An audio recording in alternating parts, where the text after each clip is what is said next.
கிறிஸ்துவுக்குள் அன்பு அழைக்கப்பட்ட அன்புக்குரிய சகோதரர்களே, யாவருக்கும் கிறிஸ்துவுக்குள் அன்பை வாழ்த்தையும் தெரிவித்துக் கொள்கிறேன்.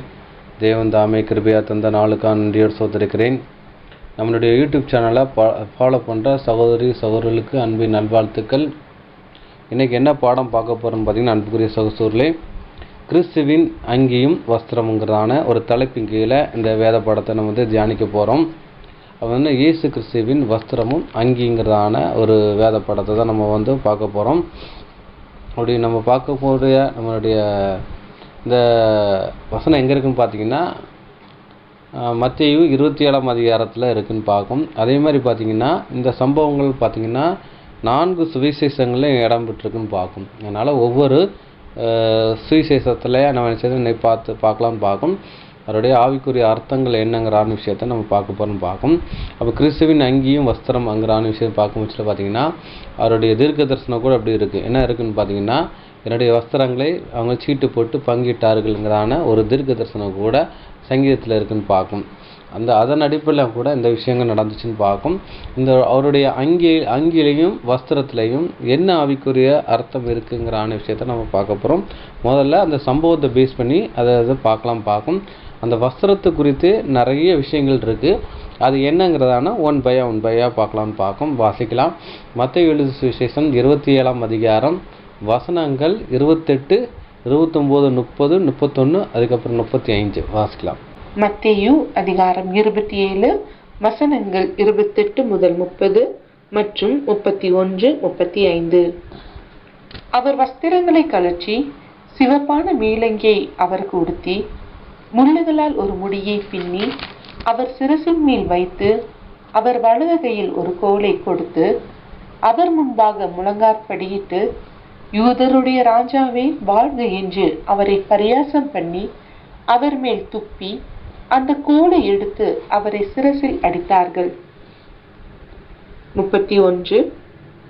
அவரை பரியாசம் பண்ணின பின்பு அவருக்கு உடுத்தின மேலங்கியை கழற்றி அவருடைய வஸ்திரங்களை அவருக்கு உடுத்தி அவரை சிலுவையில் அறையும்படி கொண்டு போனார்கள். 35.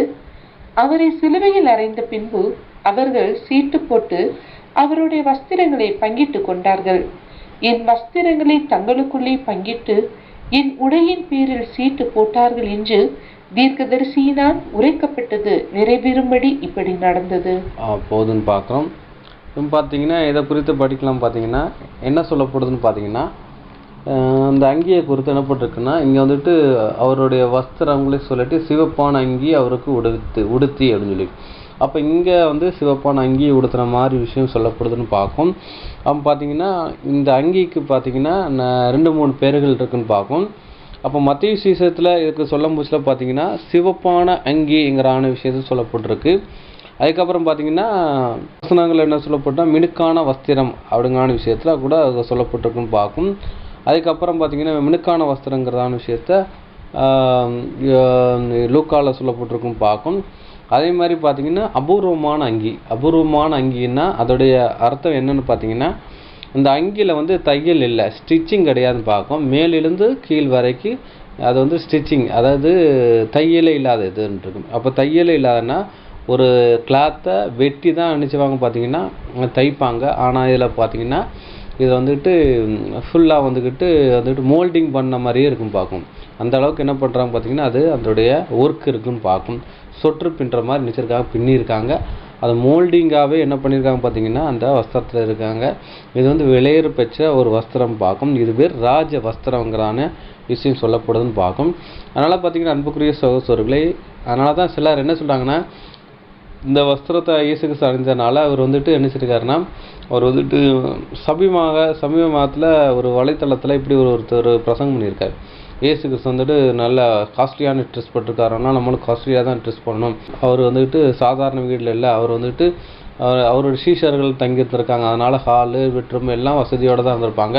அதனால் நம்மளும் வசதியோடு தான் வாழணுங்கிறதான ஒரு விஷயத்தை நினைச்சிடாங்க, வலைத்தடங்களை பதிவிட்டிருக்காங்க. அதுக்கு இன்னொருத்தர் விளக்கம் கொடுத்துருக்கான்னு பார்க்கும். அப்போ என்ன செய்கிறாங்க, இந்த வஸ்திரத்தை வச்சு இயேசு கிறிஸ்து அணிந்திருக்கனால இவர் என்ன செய்கிறாரு, விலையேறு பச்சை வஸ்திரம் அணிஞ்சிருக்கிறாரு, இவர் காஸ்ட்லியான ட்ரெஸ் போட்டிருக்காரு அப்படிங்கிற விஷயம் சொல்கிறாங்க. இன்னொன்று பார்த்தீங்கன்னா இந்த அபூர்வமான வஸ்திரம், அதாவது மேலிருந்து கீழ் வரை நெய்யப்படாது இருக்குன்னு சொன்ன போச்சுல, இந்த வஸ்திரம் வந்துட்டு பரலோகத்திலேருந்து தேவதூதர்கள் கொடுத்துருக்கலாம் அப்படிங்கிறான விஷயத்த கூட சிலரால் வந்துக்கிட்டு சொல்லப்படுது, சிலரால் நம்பப்படுதுன்னு பார்க்கும். அது என்னங்கிறான விஷயத்த கூட நம்ம நினச்சிடும், நம்ம வந்து படிச்செல்லாம் பார்க்கும். இதோடைய காரியங்களை உண்மைத்தன்மை என்னங்கிறான விஷயத்த படிச்செல்லாம் பார்க்கும். ஏன்னா இந்த வேதத்தில் தான் இருக்குன்னு பார்க்கும். இந்த அங்கி அப்படின்னு பார்க்கும், இந்த விளையிற பச்சை அங்கி, மினுக்கான அங்கி, அதாவது சொல்லப்படுற ராஜ வஸ்திரம் அங்கி, இது யார் கொடுத்தா அப்படிங்கிறான விஷயத்த நம்ம வந்து படிக்கலான்னு பார்க்கும். அதனால் அன்புக்குரிய சகோதரர்களே, இதில் என்ன பண்ணிருக்குன்னா, அவர் வஸ்திரத்தை சுழட்டி சிவப்பான அங்கி அவர் கொடுவித்து. அப்போ இந்த சிவப்பான அங்கியை ஏன் உடுத்துனாங்கங்கிறான விஷயத்த என்ன சொன்னால் மேற்கொண்டு வசனங்களை நம்ம படிக்க போகிறோம், படித்தா பார்க்கலான்னு பார்க்கும். அப்போ முள்ளுகளால் ஒரு முடியை பின்னி அவருக்கு சிரசின் மேல் வைத்து அப்படிங்கிற விஷயம் சொல்லப்படுது. வலது கையில் ஒரு கோலை கொடுத்தாங்கன்னு பார்க்கும். அவர் முழங்காலிட்டு யூதருக்கு ராஜாவே வாழ்கங்கிறான விஷயத்தை சொல்லி பரியாசம் பண்ணி அவர்களை நினைச்சிட்டாருங்க, கோலை எடுத்து அவர் சிரசில் அடித்தார்கள் அப்படிங்கிற விஷயம் சொல்லப்படுதுன்னு பார்க்கும். அதுக்கப்புறம் பார்த்தீங்கன்னா அவரை பரியாசம் பண்ணின பின்பு அவருக்கு உடுத்திருந்த மேலங்கிய சுழட்டு அவருக்கு வஸ்திரங்களை அவருக்கு உடுத்தி அவரை சிலுவையில் அறையும்படி கொண்டு போனார்கள்ங்கிற விஷயம் சொல்லப்படுது. அதுக்கப்புறம் பார்த்தீங்கன்னா அவருடைய வஸ்திரங்களுக்கு சீட்டி போட்டாங்கங்கிற விஷயம் சொல்லப்படுதுன்னு பார்க்கும். அப்போ பார்த்தீங்கன்னா இது எங்கே நடக்கும் பார்த்தீங்கன்னா பிளாத்து அரண்மனையில் நடக்கிற மாதிரி இருக்கும் பார்க்கும். பார்த்தீங்கன்னா மேற்கொண்ட வசனங்களை பார்த்தீங்கன்னா அந்த பிளாத்துட்ட நடந்த சம்பவம் மாதிரி இருக்குன்னு பார்க்கலாம். அப்போ ஏன் இந்த சிவப்பான அங்கேயே உடுத்துனாங்க, முள்முடி வச்சாங்கங்கிறான விஷயத்த நம்ம வந்து பார்க்கலான்னு பார்க்கும். இது மத்தேயு சுவிசேஷத்தில் சொல்லப்பட்ட ஒரு சம்பவம் அப்படின்னு பார்க்கும். மத்தேயு இந்த சம்பவத்தை வந்து ரெக்கார்ட் பண்ணுறான்னு பார்க்கும். அதுக்கப்புறம் மார்க் சுவிசேஷத்தில் படிக்கலாம். மார்க் 15ஆம் அதிகாரம் 16 முதல் 20 வசனங்கள் படிக்கலாம். மார்க் அதிகாரம் 15 வசனங்கள் 16 முதல் 20 முடிய.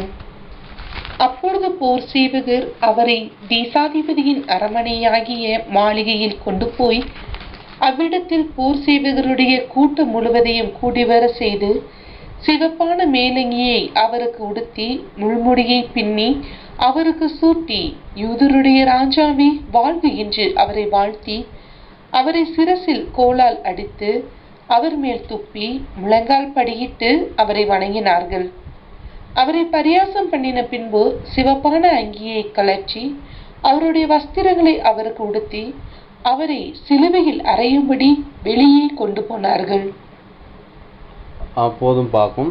இப்போ இதே இன்சிடெண்ட்டை தான் வந்துட்டு மார்க் சொல்கிறாருன்னு பார்க்கும். அதே இன்சிடெண்ட்டை அப்படி சொல்கிறாரு, சிவப்பான அங்கிங்கிறான விஷயத்த சொல்கிறான்னு பார்க்கும். அதுக்கப்புறம் பார்த்தீங்கன்னா யோவான் சுவிசேஷத்தில் இது படிக்கலாம் பார்க்கும். யோவான் 19ஆம் அதிகாரம் 1 முதல் 5 வசனங்கள், அதுக்கப்புறம் 23, 24 வசனங்கள் படிக்கலாம். யோவான் அதிகாரம் 19 வசனங்கள் 1 முதல் 5 முடிய. அப்பொழுது பிலாத்து இயேசுவை பிடித்து வாரினால் அடிப்பித்தான். போர் சேவகர் முள்ளுகளினால் ஒரு முடியை பின்னி அவர் சிரசின் மேல் வைத்து சிவப்பான ஒரு அங்கியை அவருக்கு உடுத்தி யூதருடைய ராஜாவே வாழ்க என்று சொல்லி அவரை கையினால் அடித்தார்கள். பிலாத்து மறுபடியும் வெளியே வந்து, நான் இவனிடத்தில் ஒரு குற்றமும் காணேன் என்று நீங்கள் அறியும்படிக்கு இதோ உங்களிடத்தில் இவனை வெளியே கொண்டு வருகிறேன் என்றான். இயேசு முள்முடியும் சிவப்பங்கியும் தரித்தவராய் வெளியே வந்தார். அப்பொழுது பிலாத்து அவர்களை நோக்கி, இதோ இந்த மனுஷன் என்றான். போதும் பார்க்கும். அவன் பார்த்தீங்கன்னா இங்கே என்ன சொல்லப்படுதுன்னா, போர் சேவர் வந்து அவங்களது என்ன பண்ணுறாங்கன்னா முள்ளுகளால் ஒரு முடியை பின்னி அவர் சிரசில் வைத்து சிவப்பான ஒரு அங்கியை அவருக்கு உடுத்து அப்படின்னு சொல்லி சொல்கிறது. யூதருக்கு ராஜாவை வாழ்க என்று சொல்லி அவர்களே கையினால் அடித்தான்ங்கிறான்னு சொல்லப்படுதுன்னு பார்க்கும். இந்த சிவப்பு அங்கியை போர் சேவர்கள் கொடுக்காங்கன்னு பார்க்கும். அதுக்கப்புறம் பார்த்தீங்கன்னா முள்ளுகளால் வந்துக்கிட்டு ஒரு பின்னி அப்படி அதை பின்னி என்ன பண்ணுறாங்க பார்த்து ஒரு கிரீடம் மாதிரி பின்னி அவங்க தலையில் வைக்காமல் பார்க்கும். ஏன்னா யூதர் ராஜன்னா ராஜ கிரீடம் வச்சுருப்பாங்களே அப்படின்னு சொல்லி அவங்க வைக்கிறாங்க பார்க்கும். இங்கே யோவான் சொல்லும் போச்சில் இங்கே அப்படி சொல்கிறான்னு பார்க்கும். அதுக்கப்புறம் பார்த்தீங்கன்னா 23ஆம் படிச்சலாம், 23, 24. போர் சேவகர் இயேசுவை சிலுவையில் அறைந்த பின்பு அவருடைய வஸ்திரங்களை எடுத்து ஒவ்வொரு சேவகனுக்கு ஒவ்வொரு பங்காக 4 பங்காக்கினார்கள். அங்கியையும் எடுத்தார்கள். அந்த அங்கி தையல் இல்லாமல் மேலே தொடங்கி முழுவதும் நெய்யப்பட்டதாயிருந்தது. 24 அவர்கள் இதை நாம் கிழியாமல் யாருக்கு வருமோ என்று இதை குறித்து சீட்டு போடுவோம் என்று ஒருவரோடொருவர் பேசிக்கொண்டார்கள். என் வஸ்திரங்களை தங்களுக்குள்ளே பங்கிட்டு என் உடையின் மேல் சீட்டு போட்டார்கள் என்கிற வேத வாக்கியம் நிறைவேறத்தக்கதாக போர் சேவகர் இப்படி செய்தார்கள். போதும் பார்க்கும். இப்போ இங்கே யோவான் சுவிசேஷத்தில் சொல்ல முடிச்சு பார்த்தீங்கன்னா அந்த அங்கியை குறித்து சொல்ல முடிச்சிருக்கு. அந்த அங்கி வந்துட்டு பார்த்தீங்கன்னா மேலிருந்து கீழ் வரை நெய்யப்படாது இருந்தது அப்படின்றது. நெய்யப்படாதுன்னா தையல் இல்லாமல் இருந்தது அப்படிங்கிற விஷயம் சொல்லப்பட்டிருப்பாங்க. அந்த அங்கி தையல் இல்லாமல் மேல் தொடங்கி முழுவதும் நெய்யப்படாது இருந்தது அப்படின்ட்டுருக்குன்னா ஸ்டிச்சிங் இல்லைன்னு பார்க்கணும். அப்போ வந்து ஒரு துணினா வெட்டி தைக்கணும், ஆனால் இந்த மாதிரி தைக்கல. இது ஒரு மோல்டிங் மாதிரி என்ன பண்ணியிருக்காங்க. ஆக்சுவலி பார்த்தீங்கன்னா ஒரு சொற்று பின்னுற மாதிரி நினச்சிருக்காங்க, இது பின்னிருக்காங்கிற விஷயம் சொல்லப்படுதுன்னு பார்க்கும். இது வந்து ஒரு ராஜ வஸ்திரங்கிற விஷயம் சொல்லப்படுதுன்னு பார்க்கும்.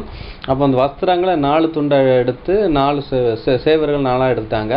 அப்போ வந்துட்டு என்ன சொல்கிறாங்கன்னா அந்த சேவர்கள் இந்த அங்கி வந்துட்டு விலையேற வச்சது, அதனால் கிழிக்கக்கூடாது, ஒருத்தருக்கு யூஸ் பண்ணணும்னு சொல்லி சீட்டு போடுறாங்க பார்க்கும். சீட்டு போட்டு என்ன பண்ணுறாங்க பார்த்தீங்கன்னா அந்த அங்கியை எடுத்துக்கொள்கிறாங்க அப்படின்னு பார்க்கும். அதான் ஒரு விஷயம் சொல்லப்படுதுன்னு பார்க்கும். இது நம்ம வந்து லூக்காவில் படிச்செல்லாம் பார்ப்போம். லூக்கா 23ஆம் அதிகாரம் 7-21 படிக்க போகிறோம். அப்போ பார்த்தீங்கன்னா இந்த அங்கியை வந்துக்கிட்டு இங்கே வந்து போர் சேவர்கள் கொடுத்த மாதிரி எங்கள் யோவான்னு சொல்லப்பட்டிருக்கு. இந்த அங்கி யார் கொடுத்தா, இந்த அங்கி எங்கேருந்து வந்ததுங்கிற விஷயத்தை நம்ம படிக்க போகிறோம். லூக்கா சுவிசேஷம் 23:7-21 வசனங்கள் படிக்கலாம். லூக்கா அதிகாரம் 23 வசனங்கள் 7 முதல் 21 முடிய. அவர் ஏரோதின் அதிகாரத்துக்குள்ளானவர் என்று அறிந்து அந்நாட்களில் எருசலேமில் வந்திருந்த ஏரோதினிடத்திற்கு அவரை அனுப்பினான். ஏரோது இயேசுவை குறித்து அநேக காரியங்களை கேள்விப்பட்டிருந்ததினாலும் அவரால் செய்யப்படும் அடையாளத்தை பார்க்க வேண்டுமென்று விரும்பியிருந்ததினாலும் அவரை காணும்படி வெகு நாளாய் ஆசை கொண்டிருந்தான். அந்தபடி அவரை கண்டபோது மிகவும் சந்தோஷப்பட்டு அநேக காரியங்களை குறித்து அவரிடத்தில் வினாவினான். அவர் மறுமொழியாக அவனுக்கு ஒன்றும் சொல்லவில்லை. அப்போதும் பார்க்கும். அவன் பார்த்தீங்கன்னா ஏரோதை வந்துட்டு அவர் நினச்சிடாது அது பார்க்கணுங்கிறான எண்ணம் கொண்டிருக்கிறான்னு பார்க்கும். அதனால தான் இயேசு கிறிஸ்துட்டவே அந்த விஷயம் சொல்கிறாங்க. ஏரோதை வந்துட்டு நினச்சிடாரு உங்களை பார்க்கணுன்னு தேடுறான், அதாவது உங்களை கொலை செய்யணுங்கிறான விஷயத்தை தேடுறான் அப்படிங்கிற விஷயம் சொல்லப்படுதுன்னு பார்க்கும். ஏரோது வந்துட்டு கொலை செய்கிறக்கா தேடுறாங்கிறான விஷயத்தை இயேசுக்கிட்டு சேர்ந்து சீஷர்கள், அதாவது அவருடைய சீஷர்கள்லாம் என்ன அவர் பின்பற்றுறவர்கள் வந்து சொல்கிறாங்க பார்க்கும். அப்போ அந்த நரிகிட்ட போய் சொல்லுங்கள், அதாவது இன்றைக்கு நாளைக்கும் அதாவது தேவனுடைய சித்தங்களை செய்து அதுக்கப்புறம் அந்த வேலை முடிப்பேன் அப்படிங்கிற விஷயம் சொல்கிறான்னு பார்க்கும். அப்போ வந்துட்டுன்னா அவர் வந்துட்டு சந்திக்கிற விஷயம் ஏன்னா ஏரோதுகிட்ட வந்து தான் ஆகணும்னு பார்க்கும். ஏன்னா பிளாத்து வந்துக்கிட்டு என்னன்னு பார்த்தீங்கன்னா அவர் வந்து யூதாய தேசத்துக்கு அந்த தேசத்துக்கு அவர் வந்துட்டு சேனாதிபதியாக இருக்கான்னு பார்க்கும். இவர் ஏரோது வந்துக்கிட்டு கால்பங்கு தேசத்துக்கு வந்துக்கிட்டு அவர் வந்து தேசாதிபதியாக இருக்கிறாரு. அவர் வந்துட்டு கால்பங்கு தேசம்னா கலீலியாவில் அவருடைய இதில் இருக்குன்னு பார்க்கும், அவருடைய லிமிட்டுக்குள்ளே இருக்குன்னு பார்க்கும். அதனால் இயேசு கிறிஸ்து கலீலியான்னு சொன்னோடனே பிளாத்துக்கு வந்துக்கிட்டு என்ன பண்ணுறா பார்த்தீங்கன்னா அவருக்கு வந்து மரண தண்டனை கொடுக்கறதுக்கு ஒரு யோசனையாக இருக்குது. இன்னொன்று பார்த்தீங்கன்னா பிளாத்துடைய மனைவி சொல்லிட்டாரு அவருக்கு வந்துட்டு அவருக்கு நீங்கள் எதுவும் ஜட்ஜ்மெண்ட் கொடுத்துடாதீங்க, ஏன்னா இவரை வந்து நான் சொப்பனத்தில் வெகு பாடுபட்டேன், அதனால் சொப்பனத்து மூலம் எச்சரிக்கப்பட்டிருக்காருங்க, அதனால் வேண்டாம்னு சொன்னோடனே அவர் என்ன சொல்கிறாரு டக்குன்னு என்ன பண்ணுறாருன்னா என்னுடைய ஆளுகைக்கு கீழே கிடையாது, நீங்கள் வந்துட்டு ஏரோதை கொண்டு போங்கன்னு சொன்னார். ஏரோது ஏன் பார்க்க ஆசைப்பட்டான்னு பார்த்தீங்கன்னா யோவான் ஸ்நானரை வந்துக்கிட்டு அவர் வந்து சிரசேதம் பண்ணி கொன்றதுக்கு இவர் தான் காரணம்னு பார்க்கும். ஏன்னா ஏரோது வந்துட்டு பிலிப்பின் மனைவி வச்சிருக்கிற விஷயத்த யோவான் ஸ்நானர் வந்துட்டு பேசுவார். இதுக்கு வந்துட்டு ஏரோதையால் பிடிக்காமல் என்ன பண்ணுறாரு கொலை செய்யணும் வந்து என்ன பண்ணுறான்னு பார்க்கும். அப்போ ஏரோது என்ன பண்ணுறான்னு பார்த்தீங்கன்னா அவரை வந்து வெளியே வச்சுருந்தா அவரோட உயிருக்கு ஆபத்துன்னு சொல்லி அவர் என்ன பண்ணுறாருன்னா சிறைசாலையில் வச்சு பாதுகாத்து வைக்கிறாரு. அப்போ ஏரோதியால் மகள் வந்து நடனம் ஆகிட்டு இருக்கும் சில அதில் அந்த நடனத்தில் அவர் மயங்கி அப்போ வந்துட்டு ராஜ்யத்தில் பாது கேட்டாலும் தந்துடுவேன், உனக்கு என்ன வேணும்னு கேட்ட முச்சில் அப்போ தாயிட்ட கேட்டு என்ன வேணும்னு கேட்குற. அப்போ யோவான் ஸ்நானர் தலை வேணும்னு சொன்னோடனே இவர் துக்கம் உடையவரை என்ன பண்ணுறான்னு பார்த்தீங்கன்னா சபையில் வாக்கு கொடுத்துட்டோமேங்கிறதான விஷயத்தை சொல்லி அவர் எந்த காரியங்களை வந்து செய்கிறான்னு பார்க்கும். யோவான் ஸ்நானர் தலை துண்டிக்கப்படுதுன்னு பார்க்கும். அதுக்கப்புறம் பார்த்தீங்கன்னா யோவான் சாணருடைய அவருடைய ஆலோசனையை இவர் கேட்டு புத்திமதி கேட்டு வந்திருக்காருன்னு பார்க்கணும். அப்போ இவருக்கும் யோவான் சாணருக்கும் ஒரு நல்ல ரிலேஷன்ஷிப் இருக்குது. அதுக்கப்புறம் பார்த்தீங்கன்னா இயேசு கிறிஸ்து வந்துட்டு எந்த அற்புத அடையாளம் செஞ்சாலும் வந்துட்டு இது யார்கிட்டையும் சொல்லிடாதீங்கிறான விஷயத்தை சொல்லுவாருன்னு பார்க்கணும். ஏன்னா பிரபலமாக இருக்கிறத அவர் விரும்பலான்னு பார்க்கணும். அப்போமே இருக்கல அதனால் பார்த்திங்கன்னா அவருடைய இது கொஞ்சம் என்னது ரொம்ப பிரபலமாகாமல் இருக்க இருந்தாலும் அதுக்கப்புறம் கொஞ்சம் பிரபலமாகிட்டே இருக்குன்னு பார்க்கும். அப்படி இருக்கும் பட்சத்தில் என்ன சொல்கிறாங்கன்னா யோவான் ஸ்நானர் மறித்துட்டார், அப்போ யோவான் ஸ்நானர் உயிர்த்தெழுந்துட்டாருங்கிறான விஷயத்த என்ன சொல்கிறாங்க பார்த்தீங்கன்னா ஏரோதுட்ட சொல்கிறான்னு பார்க்கும். ஏன்னா யோவான் ஸ்நானரும் இயேசு கிறிஸ்து உறவு முறையில் ரிலேஷன்ஷிப் பார்க்கும். அதனால் பார்த்திங்கன்னா இவங்கெல்லாம் என்ன பண்ணுறாங்க, அவர் லேவி கோத்திரம், இவர் யூதா கோத்திரம், இருந்தாலும் அந்த யாக்கோப்பினுடைய சந்ததியில் இருக்காங்க பார்க்கும்.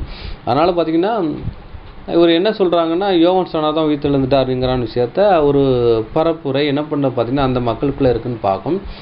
இயேசு கிறிஸ்துவே கேட்குறாரு. அப்போ சீசர்கள்ட்ட என்ன குறித்து யார் என்று சொல்கிறாங்க. ஏன் இயேசு கிறிஸ்து கேட்காங்கன்னா கிறிஸ்து தானா, கிறிஸ்துன்னு சொல்லி யாராட்டி பிலீவ் பண்ணுறாங்களா கேட்குறக்காக கேட்குறாங்க. அப்போ சிலர் எலியாவும், சிலர் எரேமியாவும், சிலர் யோவான் ஸ்நானர் மரித்தவர் ஒருத்தர் எழுந்திருக்காங்கங்கிறான ஜனங்களுக்குள்ள ஒரு பேச்சு அடிப்படுது அவங்களான விஷயம் சொல்கிறான்னு பார்க்கும். அது நிமித்தம் என்ன பண்ணுறான்னு பார்த்தீங்கன்னா இவர் யோவான் ஸ்நானரா அப்படிங்கிறான விஷயத்தை தான் அவர்கிட்ட துருவி கேட்குறாரு. ஏன்னா அந்த யோவான் ஸ்நானர் இவரும் உரையாடின விஷயங்கள் எல்லாம் இவர்கிட்ட கேட்குறாரு. யார் இவர்கிட்ட கேட்குறாரு, யோவானுடைய ஆவி இவருக்குள்ளே இருக்குதா அப்படிங்கிறான விஷயத்த துருவி கேட்குறாரு. அதுக்கப்புறம் பார்த்தீங்கன்னா அவர் அதுக்கு எந்த பதிலும் சொல்லவே இல்லை அப்படின்னு பார்க்கும். அவர் ஏன் சந்தோஷப்பட்டாருன்னா இவரை பார்க்கணும்னு நினச்சேன், ஆனால் அவர் வந்திருக்காருங்கிற விஷயத்தை கேட்டுட்டு அவர் துருவி கேட்குறாரு. கேட்டுட்டு அவருக்கு அவர் பதிலே சொல்லலை. அப்போ பதிலே சொல்லணும்னா இவருடைய பதில்னா யோவான் ஸ்நானராக நினச்சிட்டு இவர் கேட்குறாரு. அவருக்கு எந்த பதிலும் சொல்லணும்னா அவர் என்ன பண்ணுறாருன்னா இவர் எள்ளி நகை அகட்டுறாருன்னு பார்க்கும், அவர் கேலி செய்கிறாருன்னு பார்க்கும். அப்போ என்ன மீனிங்கில் என்கிட்ட கொண்டு வந்தீங்கன்னு சொல்லி அவங்கள்ட்ட கேட்க முடிச்சல. அவங்க என்ன சொல்கிறாங்கன்னா இவர் யூதருக்கு ராஜாங்கிறான விஷயத்த சொல்கிறாங்க அப்படிங்கிறான விஷயத்த பிரதான ஆசாரியரும் வேதபாரனும் இவர் என்ன பண்ணிட்டாங்க, நம்ம ஊர் பாஷையிலே சொன்னோம்னா கோத்து விட்டுட்டாங்கன்னு பார்க்கும். ஏன்னா இவர் ஏன் சிலுவையில் இவங்களை மரண தண்டனை கொடுக்கணும்னா இது சொல்லணும். ஏன்னா ஒரு ராஜ்யம் நடந்துக்கிட்டு இருக்கு, அந்த ராஜ்யத்துக்கு கீழே என்ன செய்ய பார்த்தீங்கன்னா இஸ்ரேல் ஜனங்கள் கப்பம் கட்டுறாங்கன்னு பார்க்கும். அப்போ இது எப்போவுமே நடக்கிற விஷயந்தான். ஒரு ராஜா அந்த தேசத்தை கேப்சர் பண்ணுவார். கேப்சர் பண்ணக்கப்புறம் பார்த்தீங்கன்னா அந்த தேசத்தில் உள்ள மக்கள் அவங்களுக்கு கப்பம் கட்டணும்னு பார்க்கணும். அதுதான் கேட்காங்க, ராயனுக்கு வரி கொடுப்பது சரியில்லையான்னு கேட்க முடியல. இயேசு கிறிஸ்து இந்த வரி வசூலிக்கிற அந்த நாணயத்தை காமிச்சிட்டு இது யாருடைய எழுத்துன்னா ராயனுடைய எழுத்து, ராயனுக்கும் தேவனுக்கும் செலுத்துங்கன்னு இருக்கார். அப்போ என்னென்னா ராயனுக்குள்ள வரியை செலுத்துங்க, கப்பம் கட்டுங்கிறான விஷயத்த அவர் சொல்லிட்டாருன்னு பார்க்கும். அப்போ இவர் யூதருக்கு ராஜாங்கிறான விஷயம் சொல்கிறார். ஏன்னா உங்கள் தேசத்தில் இவர் ராஜான்னு சொல்லி புதுசாக ஒரு இது சொல்கிறாங்க அப்படிங்கிறான விஷயம் சொல்கிறாங்கன்னு பார்க்கும். அதே மாதிரி நேபுகாத் நேச்சர் விஷயத்தில் பார்த்தீங்கன்னா இந்த யூத ராஜாவில் கடைசி ராஜா சிதேக்கியான்னு பார்க்கும். அவர் என்ன பண்ணுறோம் பார்த்தீங்கன்னா முதல்ல நேபுகாத்துக்கு கப்பம் கட்டுவார். அதுக்கப்புறம் அந்த எகிப்து ராஜா கூட சேர்ந்து கடைசியில் கலவரம் பண்ணிடுவார், கப்பம் கட்டக்கூடாது அவனை இதில் வருவாங்க. அதுக்கப்புறம் பார்த்தீங்கன்னா இதை தெரிஞ்சு என்ன பண்ணுறாருன்னா நேபுகாத்தை அவர் என்ன செய்கிறது, அவங்க மகனை அவர் கண் முன்னாடி கொன்னுட்டு அவருக்கு 2 கண்களை குருடாகி என்ன செய்கிறாருங்க அவரை கைது பண்ணிட்டு போயிடறான்னு பார்க்கணும். இதெல்லாம் நடைமுறையான சம்பவம். அதெல்லாம் இவங்க அறிந்து கொண்டு என்ன பண்ணுறாங்கன்னா இவர் யூதருக்கு ராஜான்னு சொல்லிட்டாங்கன்னா உங்களுக்கு எதிராகவே கிளர்ச்சி பண்ணுறாரு அப்படின்னு தெரிஞ்சுக்கிட்டாங்கன்னா கண்டிப்பான முறையில் நினச்சிட்டாங்க ஒரு மரண தண்டனை கொடுத்துருவாங்கங்கிற எண்ணம் கொண்டு தான் இவர்கிட்ட சொல்கிறான்னு பார்க்கும். அப்போ சொன்ன உடனே என்ன சொல்கிறாருன்னா ஏறுவது, அப்போ ராஜான்னா ராஜ வஸ்திரம்ல தரிச்சிருக்குன்னு சொல்லி அவர் என்ன பண்ணுறாரு பார்த்தீங்கன்னா அவருடைய ராஜ வஸ்திரத்தை என்ன பண்ணுறாரு அவருக்கு கொடுக்குறாரு, போர்த்தி விடுறான்னு பார்க்கும். அதுக்கப்புறம் என்ன பண்ணுறாருன்னா ராஜான்னா கிரீடமில் இருக்குன்னு சொல்லி நினச்சிடாரு, முள்ளினால் ஒரு கிரீடம் பண்ணி நினச்சிடாரு அவர் தலையில் வச்சுட்டான்னு பார்க்கும். ராஜான்னா ஒரு செங்கோல் வச்சுருப்பார். செங்கோலுக்கு பால் என்ன பண்ணுறோம் பார்த்தீங்கன்னா ஒரு சாதாரண ஒரு கோல் அப்படின்னு பார்க்கும். செங்கோலுங்கிறது என்னென்னு சொன்னால் அது என்ன போட்டிருக்குன்னு பார்த்தீங்கன்னா ராடுன்னு போட்டிருக்கும் இங்கிலீஷில். ஆனால் இது கம்பினால் செய்யப்பட்ட ஒரு கோலை என்ன கொடுத்துறான்னு பார்க்கும்.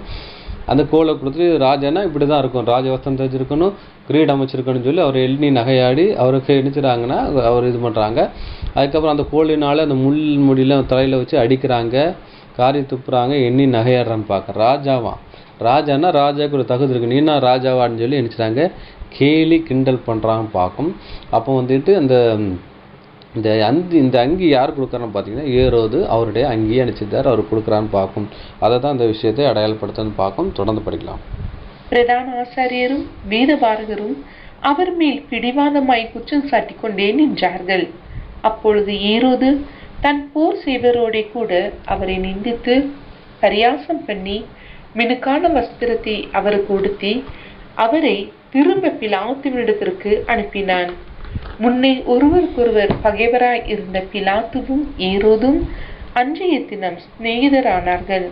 பிலாத்து பிரதான ஆசாரியர்களையும் அதிகாரிகளையும் ஜனங்களையும் கூடி வர செய்து அவர்களை நோக்கி, ஜனங்களை கலகத்துக்கு தூண்டி விடுகிறவனாக இந்த மனுஷனை என்னிடத்தில் கொண்டு வந்தீர்கள்.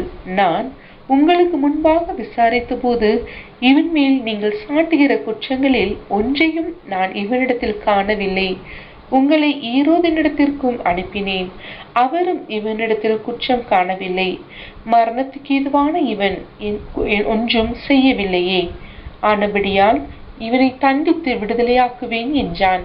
பண்டிகை தோறும் அவர்களுக்கு ஒருவனை அவன் விடுதலையாக்குவது அவசியமாயிருந்தபடியால் அப்படி சொன்னான்.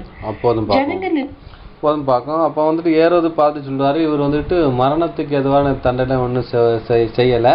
ரெண்டாவது பார்த்தீங்கன்னா யூதருக்கு ராஜாவாங்கிறான விஷயத்த கேட்கும் பட்சத்தில் இந்த விஷயத்த இப்போ பிளாத்துக்கிட்டே கேட்குறாரு. இப்போ யூதருக்கு ராஜான்னு சொல்கிறாங்களே அது உண்மைதானா அப்படின்னு சொல்லி கேட்கமுச்சில.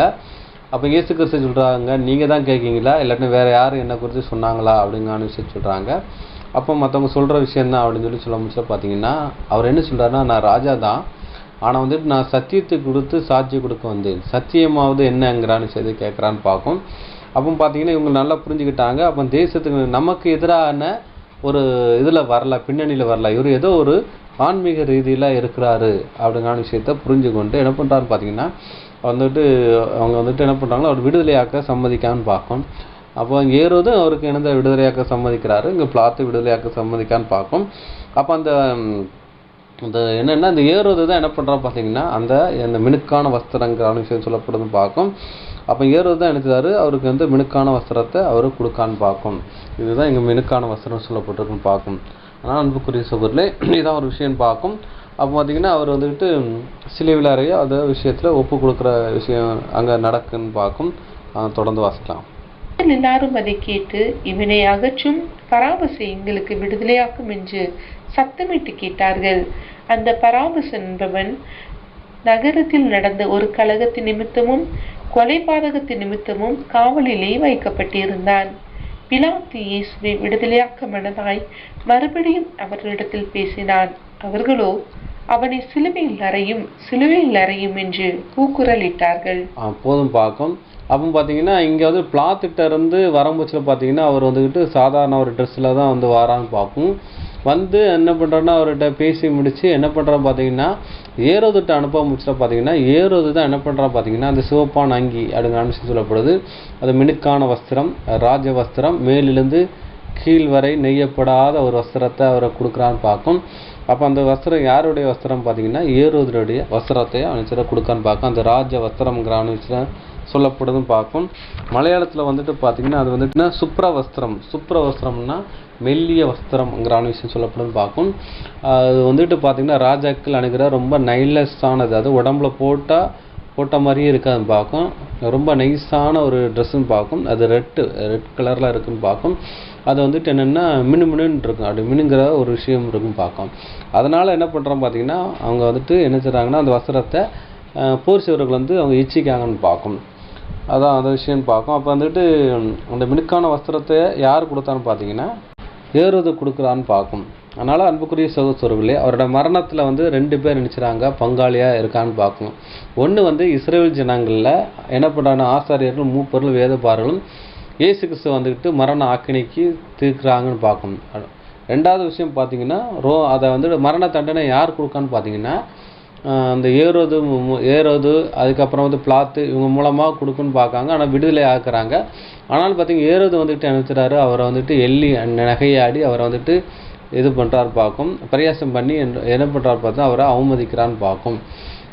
அப்போ வந்து பிளாத்து கூட என்ன பண்ணுறான் பார்த்தீங்கன்னா விடுதலையாக்குறதுக்கு அவர் சம்மதிக்காது. இருந்தாலும் ஜனங்கள் வந்து அவர் வந்து நெருக்கினாலும் ஆசாரிகள் வந்துட்டு நினச்சிட்டாங்க, ஜனங்களை வந்துட்டு ஏவி விட்டு அவர் நினச்சிடாரு, நீ வந்துட்டு இவருக்கு மரண தண்டனை கொடுக்கலன்னா நினச்சது நீ ராயனை வந்துட்டு சிநேகிதன் கிடையாது. ஏன்னா ராயன் தான் நினச்சிடாரு அவருக்கு மேல் அதிகாரி ராஜாவாக இருக்கார், இவங்க வந்து அவங்களுக்கு கீழே இருக்க அமைச்சரவையில் இருக்கான்னு பார்க்கும். அதனால் நீங்கள் செய்யலாட்டினா ராயனுக்கு வந்துக்கிட்டு சிநேகிதம் கிடையாது, அது விருப்பம் கிடையாது அப்படிங்கிற விஷயத்த உள்நாட்டு பிரச்சனையை நினச்சிறாங்க, அது வந்து கொண்டு வராங்கன்னு பார்க்கும். அதுக்கு பயந்து தான் என்ன பண்ணுறான்னு பார்த்தீங்கன்னா ஒரு மரண தண்டனை கொடுக்குறான்னு பார்க்கும். அப்போ வந்துட்டு இவங்க ரோமர்கள் யாருன்னா புறஜாதிகள், அப்போ இஸ்ரேல் ஜனங்கள் அவங்க சொந்த ஜனங்கள்னு பார்க்கும். அப்போ இயேசு கிறிஸ்து ரேன்சம் ஈடுபலியில் யாரெல்லாம் பங்கு பெறான்னு பார்த்தீங்கன்னா இஸ்ரேல் ஜனங்களும், இஸ்ரேல் ஜனங்களுடைய நிந்தையும் இயேசு கிறிஸ்து சுமக்கிறார். இன்னொன்று புறஜாதியுடைய நிந்தையும் அவர் என்ன பண்ணுறாரு பார்த்தீங்கன்னா அவர் சுமந்து தீர்க்கிறவராக இருக்கான்னு பார்க்கும்.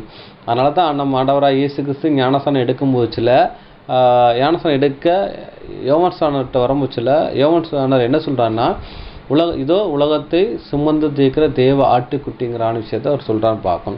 அப்போ இயேசு கிறிஸ்துவ ரேன்சம் ஈடுபலியில் யாருடைய பாவங்கள்லாம் நீக்கப்படுதுன்னு பார்த்தீங்கன்னா இஸ்ரேல் ஜனங்களையும், இன்னொன்று பார்த்தீங்கன்னா புறஜாதியுடைய ஜனத்துடைய நிந்தையும் பாவத்தையும் என்ன சுமந்து தீர்க்கிறாருங்கிற விஷயத்தை சொல்லப்படுதுன்னு பார்க்கும். அடுத்தபடியாக அன்புக்குரிய சோசுவரில் இந்த மினுக்கான வஸ்திரம் பார்த்தீங்கன்னா திருவள்ளுவத்தில் படிக்கும் விஷயம் பார்த்தீங்கன்னா அரசனுக்குரிய ஆடை அழகிய அங்கிங்கிறான விஷயம் சொல்லப்படுதுன்னு பார்க்கும். இப்படி உயர்ந்த வஸ்திரம் எப்படி நம்ம ஆண்டவராக இயேசு கிறிஸ்து வந்துட்டுங்கிறான விஷயத்த நினச்சி என்ன பார்த்தீங்கன்னா நம்ம லூக்கா சுவிசேஷத்தில் நம்ம பார்த்து முடிச்சோம் பார்க்கும். அப்போ வஸ்திரம் என்றால் என்னன்னு பார்த்தீங்கன்னா உள் ஆடைங்கிறான விஷயம் சொல்லப்படுதுன்னு பார்க்கும். அங்கி என்றால் என்ன பார்த்தீங்கன்னா மேல் ஆடைங்கிறான விஷயத்த சொல்லப்படுதுன்னு பார்க்கும். வஸ்திரங்கிறான விஷயத்தில் க்ளோக் அப்படிங்கிறான விஷயம் சொல்லப்படுது. மேல் ஆடைங்கிறான விஷயத்தில் பார்த்தீங்கன்னா கோட்டுன்னு சொல்லப்பட்டிருக்கு, COAT அது கோட்டுன்னு சொல்லப்பட்டிருக்கு. அந்த கோட்டுங்கிறான விஷயத்தை பார்த்தீங்கன்னா முன்னாடி பார்த்தீங்கன்னா அந்த கோட்டு எப்படி அந்த பேர் வந்துச்சுன்னு பார்த்தீங்கன்னா விலங்குகளுடைய ஆட்டு மயிரினால் செய்யப்பட்ட உடுப்பை வந்துக்கிட்டு குளிருக்காக மேலே போட்டிருந்துருக்காங்கன்னு பார்க்கும்.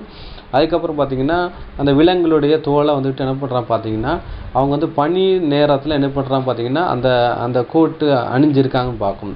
சொட்டுற மாதிரி யூஸ் பண்ணியிருக்காங்க. அதை வந்துட்டு காலப்போக்கில் அதை வந்துட்டு என்ன பண்ணுற பார்த்தீங்கன்னா கோட்டுன்னு சொல்கிறதுனால அவங்க என்ன பண்ணுற பார்த்தீங்கன்னா மேல் அங்கியையும் கோட்டுங்கிறான விஷயமா சொல்லப்படுதுன்னு பார்க்கும். இன்றைக்கு கூட வெளிநாட்டில் வந்துட்டு என்ன பண்ணுவாங்க பார்த்தீங்கன்னா உள் சட்டையை அனுப்பிச்சிருவாங்க, அதுக்கு மேலே அந்த கோட்டு போட்டிருப்பாங்க பார்க்கும். அதே இதுதான் நம்ம இந்தியாவில் ஒரு கலாச்சாரமாக கொண்டு வந்துட்டாங்க பார்க்கும். திருமணமாகிற ஆண்கள்லாம் என்ன பண்ணுவாங்க அந்த மாதிரி கோட்டு போட்டுப்பாங்க பார்க்கும், உள்ளாடை அதுக்கப்புறம் மேலாடைன்னு பார்க்கும். அதே மாதிரி வஸ்திரங்கிறது என்னென்னா உள்ளாடை இன்னர் இருக்கு, கோட்டுங்கிறது மேலங்கிங்கிறதா இருக்குன்னு பார்க்கும். மேலங்கிய கோட்டுங்கிறான விஷயத்தை அங்கே சொல்லப்படுதுன்னு பார்க்கும். இது பார்த்திங்கன்னா மத்தேயு சுவிசேஷத்தில் கூட இங்கே இருக்குன்னு பார்க்கும், அதை கூட படிக்கலாம். மத்தேயு சுவிசேஷம் 5ஆம் அதிகாரம் 40ஆம் வசனத்தில் இங்கே சொல்லப்பட்டிருப்பாக்கும். உன்னோடு வழக்காடி உன் வஸ்திரத்தை எடுத்துக்கொள்ள வேண்டும் என்கிறவனுக்கு உன் அங்கியையும் விட்டுவிடுன்றிருக்கேன். உன்னோடு வஸ்திரத்தை எடுத்துக்கொள்ள வேண்டும் என்றவனுக்கு உன் அங்கியை விட்டுவிடுன்றிருக்கேன். அங்கிங்கிறது மேலே, வஸ்திரங்கிறது உள்ளான்னு பார்க்கும். இன்னர்ங்கிற விஷயத்தை சொல்லப்படுதுன்னு பார்க்கும். அடுத்தபடியாக அன்புக்குரிய சகோதரர்களே, அந்த வஸ்திரங்கிறதான விஷயத்த ஆங்கிலத்தில் என்ன பண்ண கார்மெண்ட்ஸ் போட்டிருக்கு, அது வந்து வஸ்திரம் சொல்லப்பட்டிருக்கு. கிரேக்கு பத்தில் ஷூமென்ஸ் அப்படின்னு சொல்லப்பட்டிருக்கு, அது ஆடைங்கிறான விஷயம் சொல்லப்பட்டிருக்கு, ஷூமென்ஸ்னு சொல்லப்பட்டிருக்கு. அதுக்கப்புறம் பார்த்தீங்கன்னா அந்த ஆடையை வந்துட்டு பார்த்தீங்கன்னா 4 பேர் நினச்சிறாங்க பங்குறாங்கன்னு பார்க்கும். அந்த ஆடைங்கிறது வஸ்திரம் சொல்லிருக்கு. வஸ்திரத்தை என்ன பண்ணுறாங்க பார்த்தீங்கன்னா என்ன பண்ணுறாங்க 4 பேர் வந்துட்டு நினச்சிறாங்க பங்கு போடுறாங்கன்னு பார்க்கும். அப்போ அந்த வஸ்திரங்க என்றால் என்னங்கிறான விஷயத்த நம்ம பார்க்கலாம். மத்தேயு சுவிசேஷம் 14ஆம் அதிகாரம் 36ஆம் வசனம் படிக்கலாம். மத்தேயு அதிகாரம் 14 வசனம் 36. அவருடைய வஸ்திரத்தின் ஓரத்தையாகிலும் அவர்கள் தொடும்படி உத்தரவாக வேண்டுமென்று அவரை வேண்டிக் கொண்டார்கள். தொட்ட யாவரும் சொஸ்தமானார்கள். வஸ்திரங்கிறான விஷயம்னா அவர் வந்துட்டு வஸ்திரங்கிறது ஆடைன்னு சொல்லப்பட்டிருக்கு. இதில் வந்துட்டு மேலாடைங்கிற விஷயம் சொல்லப்படுதுன்னு பார்க்கும். மேலாடையும் வஸ்திரங்கிற விஷயத்தை சொல்லப்படுதுன்னு பார்க்கும். மேலாடை அதுனா அங்கி மாதிரி வந்துட்டு மேலாடையும் வஸ்திரங்கிற விஷயம் சொல்லப்படுதுன்னு பார்க்கும். அதை தொடுறதுக்கு அவங்க வந்துட்டு இது பண்ணுறான்னு பார்க்கும். வஸ்திரத்தை தொட்டால் அவங்க வந்துட்டு சுகம் பெறுவாங்கிற விஷயம் சொல்கிறாங்க. வஸ்திரங்கிறது என்ன விசுவாசத்தை அடையாளப்படுத்துன்னு பார்க்கும். அதனால் 4 பேர் நினச்சிறாங்க பார்த்தீங்கன்னா அவங்க வந்துட்டு அதை வந்துட்டு பங்கிடுறாங்கன்னா அது என்ன பண்ணுறோம் பார்த்தீங்கன்னா அந்த விசுவாசம் என்ன செய்யுது பார்த்தீங்கன்னா இந்த 4 பேருக்கு போகும் பார்க்கும். அந்த 4 பேர் என்றால் என்னங்கிறான விஷயத்த நம்ம வந்து படிக்க போகிறோம் பார்க்கும். அந்த 4 பேர் வந்துட்டு என்ன போர் சேவர்கள்ட்ட வந்துட்டு என்ன செய்றாங்க, இந்த 4 வஸ்திரத்தை துண்டா போகுதுன்னு பார்க்கும். அப்போ 4 என்றால் என்னன்னு பார்க்க போகிறோம், போர் சேவகர் என்றால் என்ன பார்க்க போகிறோம். அந்த 4 பேர்கிட்ட தான் என்ன பண்ணுறோம் பார்த்தீங்கன்னா எந்த விசுவாசம் போச்சுன்னு பார்க்கும். ஏன்னா வந்துட்டு வஸ்திரம் என்னதுன்னா எதை அடையாளப்படுத்தும், விசுவாசத்தை அடையாளப்படுத்தும். இந்த விசுவாசம் என்ன செய்யறதுனா 4 பேர்கிட்ட போகுதுன்னு பார்க்கும். அந்த 4 பேர் யாருன்னா போர் சேவகர்னு பார்க்கும். அந்த 4 எதை அடையாளப்படுத்துதுங்கிறான விஷயத்த நம்ம பார்க்க போகிறோம். அப்போ இந்த 4ங்கிறத விஷயம் எதை அடையாளப்படுத்துறது பார்த்தீங்கன்னா 4 திசைன்னு பார்க்கும். அப்போ வந்து 4 திசைக்கு பூமியின் 4 திசைங்கிறான விஷயம் சொல்லப்படுது. அது வந்துட்டு மார்க் 13:27 சொல்லப்பட்டிருக்கு. அதுக்கப்புறம் இந்த 4 பேர் 4ங்கிறது எதை அடையாளப்படுத்தா, பூமியின் 4 திசை அடையாளப்படுத்துது. அந்த ரோம போர் சேவர்கள் என்ன பண்ணுறா பார்த்தீங்கன்னா அவங்க வஸ்திரத்தை பங்கிடுறான்னு பார்க்கும். ரோம போர் சேவரில் யாரை அடையாளப்படுத்துன்னு பார்த்தீங்கன்னா ரோமர் கிறிஸ்தவர்கள், ரோமர் கத்தோலிக்கரை எதை அடையாளப்படுத்துன்னு பார்க்கும். ஏன்னு பார்த்தீங்கன்னா இயேசு கிறிஸ்து அதுக்கப்புறம் பார்த்தீங்கன்னா கிறிஸ்துவ சிலுவையில் அரைஞ்சதுக்கப்புறம் பார்த்தீங்கன்னா அந்த தேவாலயத்தோட பொருட்கள்லாம் கொள்ளையடையப்பட்டு அதுக்கப்புறம் பார்த்தீங்கன்னா இவங்க துரத்தப்படுறாங்க. ஏன்னா இஸ்ரேல் ஜனங்கள் துரத்தப்பட்டு அவங்க தேசாந்திரி அலையிறாங்க பார்க்கும். அதுக்கப்புறம் பார்த்தீங்கன்னா இதில் என்ன நடக்குன்னு பார்த்தீங்கன்னா அந்த கான்ஸ்டன்டைன் நோபல் வந்துட்டு என்ன பண்ணுறாங்கன்னா கிறிஸ்தவத்தில் தழுவுனதுக்கப்புறம் பார்த்தீங்கன்னா அவர் மூலமாக என்ன பண்ணுறா பார்த்தீங்கன்னா கிறிஸ்தவர்களுக்கு ஒரு சலுகை கிடைக்குது. கிறிஸ்தவத்துக்குள்ளே உள்ள வந்தால் அவங்களுக்கு சலுகை கிடைக்குன்னு சொல்கிறாங்க. அதுக்கு முன்னாடி ரோமர்களால் அவங்களுக்கு தண்டனை இருந்துச்சுன்னு ஏன்னா வந்துக்கிட்டு யூதர்கள் வந்து என்ன பண்ணுறாங்க பார்த்தீங்கன்னா வந்துட்டு யூதர்கிட்ட கிளர்ச்சி பண்ணி நிறையா வந்துக்கிட்டு ரோமரில் கொண்டாங்க பார்க்கும். அதனால் பதிலுக்கு என்ன பண்ணுறாங்க, ரோமர்கள் என்ன பண்ணுறாங்க கொண்டாங்கன்னு பார்க்கும். அது யூத புரட்சி போர்னு சொல்லி நம்மளுக்கு சொல்லப்பட்டிருக்குன்னு பார்க்கும். அதனால் என்ன பண்ணுறாங்க பார்த்தீங்கன்னா கிறிஸ்தவர்களை பார்த்தாலும் இவங்க யூதர்னு சொல்லி அவங்களும் என்ன செய்கிறாங்க அந்த டைமில் கொல்லப்பட்டாங்கன்னு பார்க்கும். அதனால் அப்படி வந்துட்டு கிறிஸ்தவர்கள் அழிக்கப்பட்ட டைமில் கான்ஸ்டன்டைன் நோபல் வந்துட்டு அவர் வந்து கிறிஸ்தவத்தை தழுவும் போச்சு என்ன பண்ணுறாருன்னா கிறிஸ்தவருக்கு சலுகை பண்ணுறான்னு பார்க்கும். இந்த கான்ஸ்டன்டைன் நோபல் மூலமாக என்ன பண்ணுறான்னு பார்த்தீங்கன்னா முழு உலகத்துக்கும் என்ன பண்ணுற பார்த்தீங்கன்னா கிறிஸ்தவம் ரொம்ப வேகமாக பரவும் பார்க்கும். அதை பார்த்தீங்கன்னா அந்த 4 போர் சேவர்கள் யாரும் பார்த்தீங்கன்னா ரோமர்கள் தான் பார்க்கும். இந்த 4 எதை அடையாளப்படுத்தினா பூமியின் 4 திசை அடையாளப்படுத்தும் பார்க்கும். அந்த ரோமர் போர் சேவர் யாரை பார்த்தீங்கன்னா இவர் எதை அடையாளப்படுத்தும், கான்ஸ்டன்டைன் நோபல் தான். இந்த கான்ஸ்டன்டைன் நோபல் யாரும் பார்த்தா இவரும் ஒரு போர் சேவர் தான் பார்க்கும். இவர் வந்துட்டு ஒரு போருக்கு போச்சுல அவர் சிலுவை அந்த தரிசனை கண்டனால அதில் போரில் வின் பண்ணனால என்ன பண்ணுறா பார்த்தீங்கன்னா அவர் வந்துட்டு இந்த கிறிஸ்தவ தலைவரான்னு பார்க்கும். அவர் தாய் கூட என்ன செய்யறா பார்த்தீங்கன்னா அவர் கிறிஸ்தவ பெண்ணு தான். அது மூலமாக என்ன செய்யறா கிறிஸ்தவம் அவங்களுக்கு போதிக்கப்படுதுன்னு பார்க்கும். அது மூலமாக கூட என்ன பண்ணுறா பார்த்தீங்கன்னா இவர் கிறிஸ்தவத்துக்குள்ளே வர்றதுக்கு ஒரு ஏதுவான்னு பார்க்கும். அப்போ வந்துட்டு அந்த ஆடைங்கிறத என்ன அடையாளப்படுத்துன்னு பார்த்தீங்கன்னா வஸ்திரத்தை தொட்டால் நான் சுகம் வரேன்ட்டு அந்த விசுவாசம் பார்க்கும். அந்த விசுவாசம் எங்கே போகுதுன்னு பார்த்தீங்கன்னா உலகத்துக்கு போகுதுன்னு பார்க்கும். அதனால் பார்த்தீங்கன்னா நம்ம இந்தியாவுக்கு கூட வந்துட்டு பார்த்தீங்கன்னா ஆரம்பத்தில் யார் வந்தான்னு பார்த்தீங்கன்னா தோமா வந்து சுவிசேஷம் சொல்லி போனார். அதுக்கப்புறம் பார்த்தீங்கன்னா பெரிய ஒரு கிறிஸ்தவத்தில் ஒரு வளர்ச்சி இல்லைன்னு பார்க்கும். 2000 வருஷத்துக்கு முன்னாடி கொடுத்தாரு. அதுக்கப்புறம் பெரிய வளர்ச்சி இல்லை. அதுக்கப்புறம் பார்த்தீங்கன்னா நிறைய மிஷினரிகள் பிரிட்டிஷ் மிஷினரிகள் வந்தாங்க. அவங்க யார் பார்த்தீங்கன்னா ரோமர் கிறிஸ்டியன்கள் தான் பார்க்கும். அந்த கிறிஸ்டின்ஸ் வந்தாங்க. அதுக்கப்புறம் ரோமர்லேருந்து பிரிஞ்சு போன புரோட்டஸ்டன்ட் அமைப்பில் உள்ளவங்க இந்த போப்புலாம் வந்திருக்கான்னு பார்க்கும். போப்புன்னு சொல்லி இன்றைக்கு கூட சாயரபுரம் போப்புன்னு சொல்லுவாங்க. அந்த அவங்களாம் வந்திருக்காங்க ஊழியஞ்சிறங்கன்னு பார்க்கும். சீகன் பால் என்பவர் நினைச்சுறாங்க. அவங்க அவங்களுக்கு கூட என்ன பண்ணுறாங்க பார்த்தீங்கன்னா தமிழில் வேதாகத்தை வெளியிடுறதுக்கு அவங்க ஒரு உறுதுணையாக இருக்கான்னு பார்க்கும். அநேக மிஷினரிகள் எங்கேருந்து அனுப்பப்பட்டாங்க, ரோமன் கத்தோலிக்கிலேருந்து வராங்க. அதுக்கப்புறம் பார்த்தீங்கன்னா அவங்க வந்துட்டு புரோட்டஸ்டன்ட் அமைப்புலேருந்து வர்றாங்க பார்க்கும். அதுலேருந்து பின்னணியிலேருந்து வராங்க. அந்த புரோட்டஸ்டன்ட் அமைப்பு எந்த பின்னணியிலேருந்து வராங்க பார்த்தீங்கன்னா ரோமர்களில் தான் இருந்தாங்க. அந்த ரோமன் கத்தோலிக்கில் தான் அவங்க பிரிஞ்சு போனவங்களை பார்த்தீங்கன்னா அவங்களும் பார்க்கும். இவங்களோட 2 பேர்னால தான் என்ன பண்ணுறாங்க முழு உலகத்துக்கு நிறைய கிறிஸ்தவர்களாக மாறாங்க. பேர் கிறிஸ்தவர்களாக மாறினாங்க. அதுக்கப்புறம் உண்மை கிறிஸ்தவர்களாக மாறான்னு பார்க்கும். அதுக்கப்புறம் பார்த்திங்கன்னா இந்த கிறிஸ்தவர்கள் மூலமாக தான் பைபிளுங்கிறான விஷயம் என்ன பண்ணுறோம் பார்த்தீங்கன்னா முழு உலகத்துக்கும் போச்சு. இன்னொன்று பார்த்தீங்கன்னா இவங்க பைபிள் கொடுக்கறதுக்கு முன்னாடி என்ன பண்ணுறாங்க பார்த்தீங்கன்னா இவங்களுக்கு கல்வி அறிவு கொடுக்குறதுக்காக அந்த ரோமர்கள் என்ன பண்ணுறாங்க பார்த்தீங்கன்னா நிறைய கல்வி நிறுவனங்களை ஆரம்பித்தாங்க. அந்த ரோம கத்தோலிக்கர்கள் நிறைய கல்வி நிறுவனங்களை ஆரம்பித்து அவங்களுக்கு படிப்பு சொல்லி கொடுத்தாங்க. படிப்பு சொல்லி கொடுத்ததுக்கப்புறம் படிப்பு ஏன் சொல்லி கொடுக்காங்கன்னா பைபிள் படிக்கிறதுக்குன்னுமே அங்கே அடிப்படைங்கிறதான கல்வி வேணும். அதை நினச்சிடுவாங்க கொடுத்தாங்க பார்க்கும். அப்போ வந்துட்டு இந்தியாவில் வந்துட்டு நம்ம வெளியெல்லாம் எங்கேயும் போக வேண்டாம், நம்ம இந்திய தேசத்தை எடுத்துக்கிட்டுவோம். இந்தியாவில் பார்த்தீங்கன்னா நிறைய நீங்கள் பார்த்தீங்கன்னா கிறிஸ்தவ பள்ளிகள் இருக்கும் பார்க்கும். ஒவ்வொரு நீங்கள் தமிழ்நாட்டில் எந்த பகுதியில் பார்த்தீங்கன்னாலும் அந்த இடத்துல ஒரு கிறிஸ்தவ பள்ளி கண்டிப்பாக இருக்குன்னு பார்க்கும். ஒரு 5 10 கண்டிப்பாக இருக்குன்னு பார்க்கும். ஏன்னா வந்துட்டு அவங்க அந்த கல்வியை வந்துட்டு பொது உடைமையாக கொண்டு வந்து யார் பார்த்தீங்கன்னா இந்த கிறிஸ்தவ போதகர்கள் தான் கொண்டு வந்தாங்க பார்க்கும். ரோமர் கத்தோலிக்கர்கள் தான் கொண்டு வந்தாங்க பார்க்கும். இன்னும் கூட பார்த்தீங்கன்னா ரோமர் கத்தோலிக்கரில் ஃபாதர்ஸ், சிஸ்டர்ஸு, அதுக்கப்புறம் அது பிரதர்ஸில் என்ன பண்ணுறான் பார்த்தீங்கன்னா ஸ்கூலில் ஒரு வாத்தியாராகவும் டீச்சராகவும் நினச்சிறாங்க ஒர்க் பண்ணுறாங்கன்னு பார்க்கும். அப்போ இவங்க மூலமாக நினச்சிட்டாங்க இன்னும் ஸ்பீடாக என்ன பண்ணுறது பார்த்தீங்கன்னா சத்தியம் போகிறதுக்கு இது பண்ணுறோன்னு பார்க்கும். அந்த ரோமர்கள் வந்துட்டு வஸ்திரத்தை பங்கிட்டது வந்து பார்த்தீங்கன்னா என்ன பண்ணுறாங்கன்னா இயேசு கிறிஸ்துனுடைய வந்துட்டு அதாவது வஸ்திரம் இதை அடையாளப்படுத்துது, விசுவாசம் அடையாளப்படுத்துதுங்கிற விஷயத்தை பார்க்கும். அப்போ வந்துட்டு இயேசு கிறிஸ்துனுடைய விசுவாசத்தை இவங்க தான் கொண்டு போகிறான்னு பார்க்கும். விசுவாசங்கிறது என்னென்னா இயேசு கிறிஸ்து யார், எப்படிப்பட்டவருங்கிறான விஷயத்தை அடிப்படையை வந்து கொண்டு போகிறது யாருன்னு பார்த்தீங்கன்னா இந்த போர்ப்பு மார்க்கும்னு பார்க்கும். அவர் ரோமர் கத்தோலிக்கை தான் கொண்டு போகிறான்னு பார்க்கும். அதான் ஒரு விஷயத்தை அடையாளப்படுத்துன்னு பார்க்கும். நம்ம வந்து டீட்டெயில்ஸாக இன்னும் நினச்சிடலாம் பார்க்கலான்னு பார்க்கும். இன்னொன்று பார்த்தீங்கன்னா வஸ்திரம் என்றால் என்னங்கிறான விஷயத்தை நம்ம வந்துட்டு பார்க்கலாம். மத்தேயு 21ஆம் அதிகாரம் 7ஆம் வசனம் படிக்கலாம். மத்தேயு அதிகாரம் 21 வசனம் 7. கழுதையையும் குட்டியையும் கொண்டு வந்து அவைகள் மேல் தங்கள் வஸ்திரங்களை போட்டு அவரை ஏற்றினார்கள். அப்போ பார்த்தீங்கன்னா அந்த வஸ்திரம் பார்த்தீங்கன்னா அந்த இயேசு கிறிஸ்து வந்துட்டு கடைசியாக என்ன பண்ணுறாங்கன்னா அந்த எருசலேமுக்குள்ள வர அந்த கழுதையில் ஊர்வனமாக வராங்க.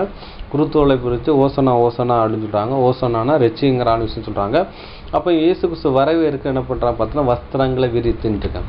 அந்த வஸ்திரங்கிறது என்னென்னா அது வந்துட்டு ஒரு சால்வை மாதிரி இருக்குன்னு பார்க்கும். சால்வையும் கூட என்ன பண்ணுறா பார்த்தீங்கன்னா வஸ்திரங்கிறான விஷயம் சொல்லப்படுதுன்னு பார்க்கும். அப்போ அந்த வஸ்திரம் என்னங்கிறான விஷயத்த ஒரு டீட்டெயில்ஸை பார்க்குறதுக்காக தான் இந்த வசனங்கள்லாம் பார்க்கும். அப்போ வந்துட்டு இந்த வஸ்திரம் அங்கி என்றால் என்னங்கிறான விஷயத்தை தான் நம்ம வந்துட்டு பார்க்குறதுக்காக இந்த பார்க்கும். அதுக்கப்புறம் வந்துட்டு பார்த்திங்கன்னா அதை என்ன செய்றாங்கன்னா இந்த வஸ்திரத்தை கூட சால்வைங்கிறான விஷயத்தை கூட சொல்கிறாங்கன்னு பார்க்கும். நம்ம அதை கூட படிக்கலாம். 1 சாமுவேல் 15ஆம் அதிகாரம் 27ஆம் வசனம் வாசிக்கலாம். 1 சாமுவேல் அதிகாரம் 15 வசனம் 27.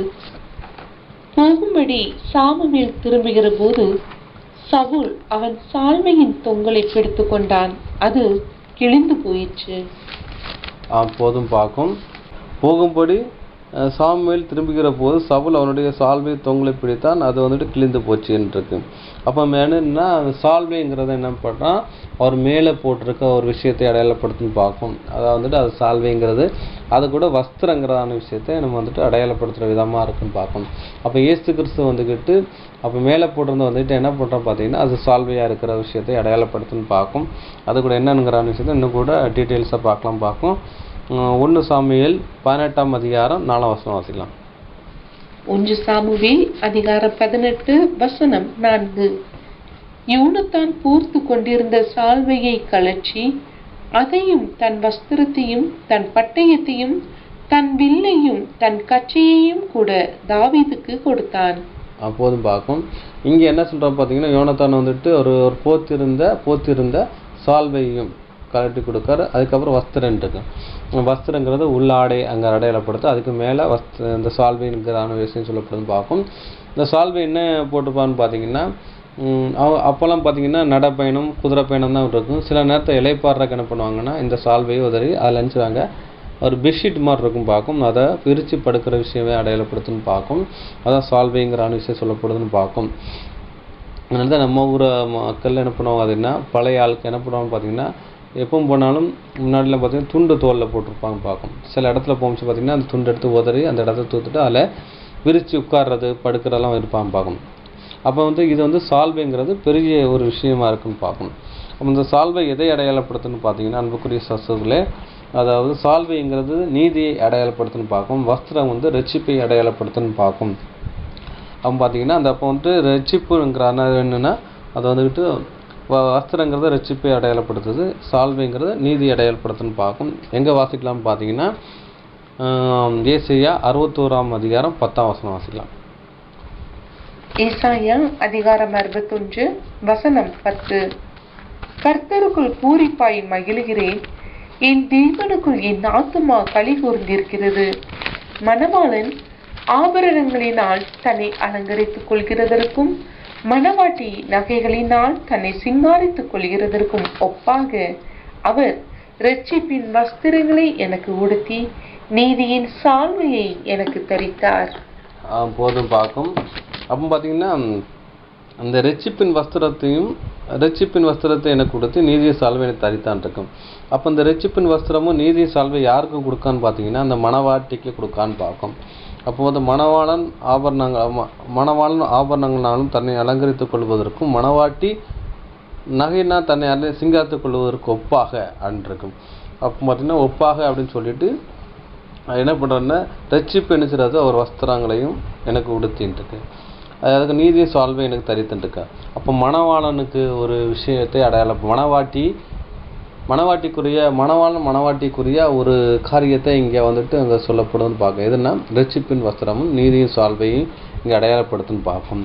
அப்போ பார்த்தீங்கன்னா அந்த 4 பேர் என்ன பண்ணுறாங்க பார்த்தீங்கன்னா என்ன பண்ணுறாங்கன்னா அந்த வஸ்திரத்தை எடுத்துக்கிறதுன்னு வச்சு சொல்லப்படுதுன்னு பார்க்கும். வஸ்திரங்கிறது என்னென்னா அவர் ரட்சிப்பை அதை அடையாளப்படுத்துன்னு பார்க்கும்.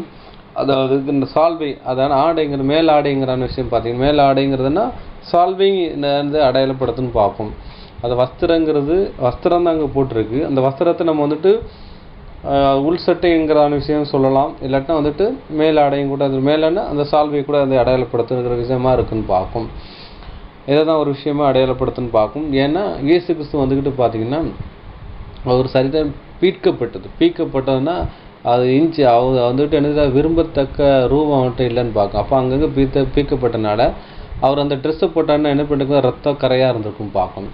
அப்போ பார்த்தா அது வந்துட்டு உள்ளான ஆடையாக இருந்திருக்கலாம்னு பார்க்கும். அப்போ மேல் ஆடைங்கிறதுனா அவர் போட்டிருந்த அந்த ட்ரெஸ் தான் பார்க்கும். அதான் ஒரு விஷயம் இருக்கும். அதுதான் என்னதான் கெத்செமனே தோட்டத்திலேருந்து அவர் போன விஷயத்தை அடையாளப்படுத்துன்னு பார்க்கும். அப்போ அவர் என்ன ட்ரெஸ்ஸோடு போகிறாரோ அதே ட்ரெஸ்ஸை தான் கொண்டு வரான்னு பார்க்கும். அப்போ சால்வை என்ன பண்ணுறாங்க எப்பவும் போத்திருப்பாங்க. அந்த சால்வையில் எந்த டேமேஜும் கிடையாதுன்னு பார்க்கும். இன்னொன்று பார்த்தீங்கன்னா அவர் மேல் அங்கின்னு இருக்குல்ல அதுவும் வந்துட்டு ராஜவஸ்திரம் பார்க்கும். அதுவும் அவர்கிட்ட இருக்கும் பார்க்கும். இந்த 2 விஷயத்தை தான் அவங்க நினச்சிறாங்க பங்கிடுறாங்க பார்க்கும். அதுக்கப்புறம் அவருடைய வஸ்திரத்தில் என்ன பண்ணுறதுக்கு பார்த்தீங்கன்னா அவருடைய பிளட்டு ஃபுல்லாக இருக்கிறனால தான் அதை அவரை வச்சு என்னத்துட்டாங்கன்னா சிலுவையில் அரைகிறாங்க பார்க்கும். அப்போ வந்து சால்வையும் என்ன பண்ணுறான் பார்த்தீங்கன்னா அந்த அங்கேயும் எடுத்துக்கிட்டான் பார்க்கும். அதை அங்கே வஸ்திரம் சொல்லப்பட்டிருக்கு. அந்த வஸ்திரத்தை நம்ம அதை என்னவா எடுத்துக்கலாம்னு பார்த்தீங்கன்னா சால்வையாக நம்ம எடுத்துக்கலாம், 2வது வஸ்திரமாக எடுத்துக்கலாம்னு பார்க்கும். அப்போ இந்த வஸ்திரத்துக்கு என்ன மீனிங் கொடுத்துருக்கு பார்த்தீங்கன்னா ரிச்சிப்பின் வஸ்திரம் சொல்லப்பட்டிருக்கு. அப்போ சால்வை எதுக்கு போட்டிருக்குன்னா நீதியின் சால்வைங்கிற விஷயம் சொல்லப்படுதுன்னு பார்க்கும். அப்போ வந்துட்டு இவங்க வந்துட்டு ரோமர் போர் செய்வர்கள் என்ன பண்ணுறாங்கன்னா 4 பேர் எதை அடையாளப்படுத்தணும்னா பூமி 4 முனை அதை அடையாளப்படுத்தணும்னு பார்த்தோம். அதுக்கப்புறம் இந்த ரோமர்கள் எதை அடையாளப்படுத்துன்னு பார்த்தீங்கன்னா ரோமர்கள் யார் பார்த்தீங்கன்னா அந்த கான்ஸ்டன்டினோபிள் பின்னாடி பார்த்தீங்கன்னா மிஷினரிகளை நினைச்சது இந்த அனுப்புகிற விஷயத்தை அடையாளப்படுத்துன்னு பார்க்கும். அவங்க மூலமாக சத்தியம் எங்கே போகுதுன்னு பார்த்தீங்கன்னா உலகத்துக்கு போகுதுன்னு பார்க்கும். அதே தான் ரிச்சிப்பின் வஸ்திரமும் நீதி சால்வை தேவ நீதியும் அதாவது ரிச்சிப்பின் வஸ்திரமும் யார் மூலமாக போகுதுன்னு பார்த்தீங்கன்னா இந்த ரோமர் கத்தோலிக்கு மூலமாக தான் என்ன பண்ணுறோம் பார்த்தீங்கன்னா உலகத்துக்கும் இங்கே போகுதுன்னு பார்க்கும். அவங்க தான் என்ன சொல்லுவாங்க ABCD அதாவது சொல்லி கொடுத்தவங்கன்னு பார்க்கும். அதாவது எழுத்துக்கு முதல் என்னென்னா அடிப்படை என்னென்னா ஆனா அவனா ABCD தான் முதல் பார்க்கும். அந்த விஷயத்தை யார் சொல்லி கொடுத்தான்னு பார்த்தீங்கன்னா ரோமர் கத்தோலிக்கர்களும் அதுக்கப்புறம் அதுக்கு பின்னாடி வந்த யார் சொல்லி கொடுத்தாங்கன்னா நம்ம CSI அந்த நண்பர்கள்னு பார்க்கணும், கிறிஸ்தவ நண்பர்கள் பார்க்கணும். இன்றைக்கி வந்துக்கிட்டு வேத மாணவர்கள் என்ன பண்ணுறோம் பார்த்தீங்கன்னா அவங்கள வந்துட்டு இலக்காரமாக பேசுவோம். அவங்க அப்படி இப்படி அப்படின்னு சொல்லி நான் அந்த வார்த்தையெல்லாம் யூஸ் பண்ண விரும்பலை. ரொம்ப கொச்சையான வார்த்தைகள்லாம் என்ன பண்ணோம் பார்த்தீங்கன்னா அவங்கள போப்பு மார்க்கம் அப்படி இப்படி பேசுகிறோம். எல்லாருமே என்ன பண்ணுறோம் பார்த்தீங்கன்னா அங்கேருந்தான் வந்திருக்குன்னு பார்க்கும். அப்போ பார்த்தீங்கன்னா வந்துட்டு போப்பு மார்க்கம் வேசி மார்க்கம் கூட சொல்கிறீங்க. ஆனால் அந்த வேசிக்கு பிறந்தாங்க தான் நம்ம எல்லோரும் பார்க்கும். அப்போ பார்த்தீங்கன்னா அந்த அடிப்படை சத்தியம் யார் கொண்டு வந்தான்னு பார்த்தீங்கன்னா ரோமர் கத்தோலிக்க தான். அவங்க மூலமாக தான் என்ன பண்ண பார்த்தீங்கன்னா முழு உலகத்துக்கும் சத்தியம் கொண்டு வந்துருக்கு பார்க்கும். இன்றைக்கி இருக்க வேதமானவர்கள் எங்கேருந்து வந்தாங்க பார்த்தீங்கன்னா அதே ரோமர்கள்லேருந்து ரோம கத்தோலிக்கிலேருந்து வந்தவங்களும் இருக்காங்க பார்க்கும். நான் பேசுகிறவனை கூட ரோம கத்தோலிக்கிலேருந்து வந்திருக்கேன். நான் அதுக்கப்புறம் வந்துட்டு ஒரு பெண்டகாஸ்ட் அமைப்புகளை போய் தான் அதுக்கப்புறம் என்ன வந்திருக்குன்னு பார்த்தீங்கன்னா இங்கே வந்திருக்கேன்னு பார்க்கும். அப்போ வந்துட்டு ஒருத்தன் வந்துட்டு ஒரு மேலான ஒரு ஸ்தானத்துக்கு நான் காலேஜுக்கு போகணுன்னா அடிப்படை பேபி கிளாஸு அதாவது பேபி கிளாஸ் போகணும், ஃபஸ்ட் ஸ்டாண்டர்ட் போகணும், அடிப்படை கீழ்ப்படி மிதித்தா தான் மேல்படி போக முடியும் பார்க்கும். அப்போ வந்துட்டு அந்த அடிப்படையான ஒரு சத்தியங்களுக்குள்ளே வேதத்தை வந்துக்கிட்டு நம்மளுக்கு இயேசு கிறிஸ்து யாருங்கிறான விஷயத்த கற்றுக் கொடுத்தவங்க, பிதா யாருங்கிறான விஷயத்தை கற்றுக் கொடுத்தவங்க யாருன்னு பார்த்தீங்கன்னா இந்த ரோமர்கள் தான் பார்க்கும். இவங்க மூலமாக தான் என்ன பண்ணுறோம் பார்த்தீங்கன்னா முழு உலகத்துக்கும் சத்தியம் போச்சுன்னு பார்க்கும். இன்னும் கூட நிறைய இந்து சகோதரர்கள் வந்து நிறைய பேர் கிறிஸ்தவத்தில் வந்துட்டு கன்வெர்ட் ஆகியிருக்காங்க. எதன் அடிப்படைன்னா இவங்க வந்துட்டு கிறிஸ்துவ ஸ்கூலில் படித்தவங்கனால என்ன பண்ணுறா பார்த்தீங்கன்னா கிறிஸ்தவத்தை ஏற்றுக்கொள்கிறவங்க இருக்காங்க பார்க்க. நிறைய பேர் ரகசிய கிறிஸ்தவர்களாக கூட இருக்கான்னு பார்க்கும். ஏன்னா அந்த வந்து கிறிஸ்தவ பள்ளியில் படித்தனால பார்க்கும். இந்த கல்வியை கொண்டு வந்து பார்த்திங்கன்னா இந்த இவங்க ரோமர் கத்தோலிக்க தான் பார்க்கும். அப்போ இந்த வஸ்திரத்தை வந்துட்டு 4 துண்டாக கொடுத்து கிழிக்கப்பட்டதுன்னு பார்க்கும். அது வந்து ரோம போர் சேவர்களை அடையாளப்படுத்தும் பார்க்கும். அது வந்துட்டு ஒரு போப்பு மார்க்கத்தை அடையாளப்படுத்தும் பார்க்கும். அந்த வஸ்திரத்தை கிழித்து 4 துண்டாக கிழித்து விஷயத்தை பார்க்கும். அந்த 4 துண்டு வந்துட்டு பார்த்திங்கன்னா 4 பூமி 4 ஒரு இதயத்தை அடையாளப்படுத்தும் பார்க்கும். இதே விஷயத்தை வந்துட்டு பார்த்திங்கன்னா நிலனால சம்பவமாக பழைய ஏற்பாட்டில் ஒரு விஷயம் நடந்துட்டு பார்க்கும். ஒரு சேவனுக்கு என்ன பண்ணுறான் பார்த்தீங்கன்னா அப்படின்னு பார்த்தீங்கன்னா சாலமோனுடைய படைத்தளபதி யாருக்கைய ஜெரோபெயாமுக்கு வந்துட்டு பார்த்தீங்கன்னா அந்த என்ன பண்ணுற பார்த்தீங்கன்னா 10 கோத்திரத்தை எனக்கு கொடுக்கப்பட்டுன்னு பார்க்கணும். எப்படி இவங்க 4 பேர் 4 துண்டை எடுத்துறாங்க, கிழித்து எடுக்கிறாங்க போல், அதே மாதிரி அகியா தீர்க்கதரிசி அனுப்பிச்சுறாங்க ஒரு துண்டை 4 துண்டாக பிரித்து 10 துண்டாக பிரித்து அவர்கிட்ட கொடுக்கான்னு பார்க்கும். இது வந்து இஸ்ரவேல் ஜனங்களுக்கு என்ன நிலட்டமாக்கும். 12 கோத்திரத்தை 10 கோத்திரத்தை உனக்கு கொடுக்குங்கிறான விஷயத்த அவர் சொல்கிறான்னு பார்க்கும். நிழலான ஒரு சம்பவத்தை இங்கே நடக்கும் பார்க்கும். நிஜமான சம்பவம் நம்ம வந்து நான் ஒரு மேற்கொள்ளி காட்டான அந்த விஷயம் இருக்கும் பார்க்கும். அந்த நிழலான சம்பவத்தை நம்ம படிச்சிடலாம் பார்க்கும். 1 ராஜாக்கள் 11ஆம் அதிகாரம் 29, 30, 31, 32 வாசிக்கலாம். 1 ராஜாக்கள் அதிகாரம் 11 வசனங்கள் 29 முதல் 32 முடிய. அக்காலத்திலே யெரொபெயாம் எருசலேமிலிருந்து வெளியே போகிற போது சிலோனியனான அகியா என்னும் தீர்க்கதரிசி புது சால்வையை போர்த்து கொண்டிருந்து வழியிலே அவனை கண்டான்.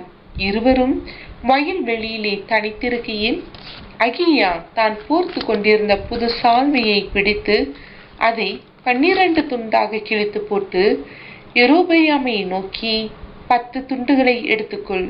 இஸ்ரவேலின் தேவனாகிய கர்த்தர் சொல்லுகிறது என்னவென்றால், இதோ நான் ராஜ்யபாரத்தை சாலமோனுடைய கையிலிருந்து எடுத்து கிழித்து உனக்கு 10 கோத்திரங்களை கொடுப்பேன். ஆனாலும் என் தாசனாகிய தாவீதுக்காகவும் நான் இஸ்ரவேல் கோத்திரங்களில் எல்லாம் தெரிந்து கொண்ட எருசலேமின் நகரத்துக்காகவும் ஒரு கோத்திரம் அவனுக்கு இருக்கும். போதும் பார்க்கும்.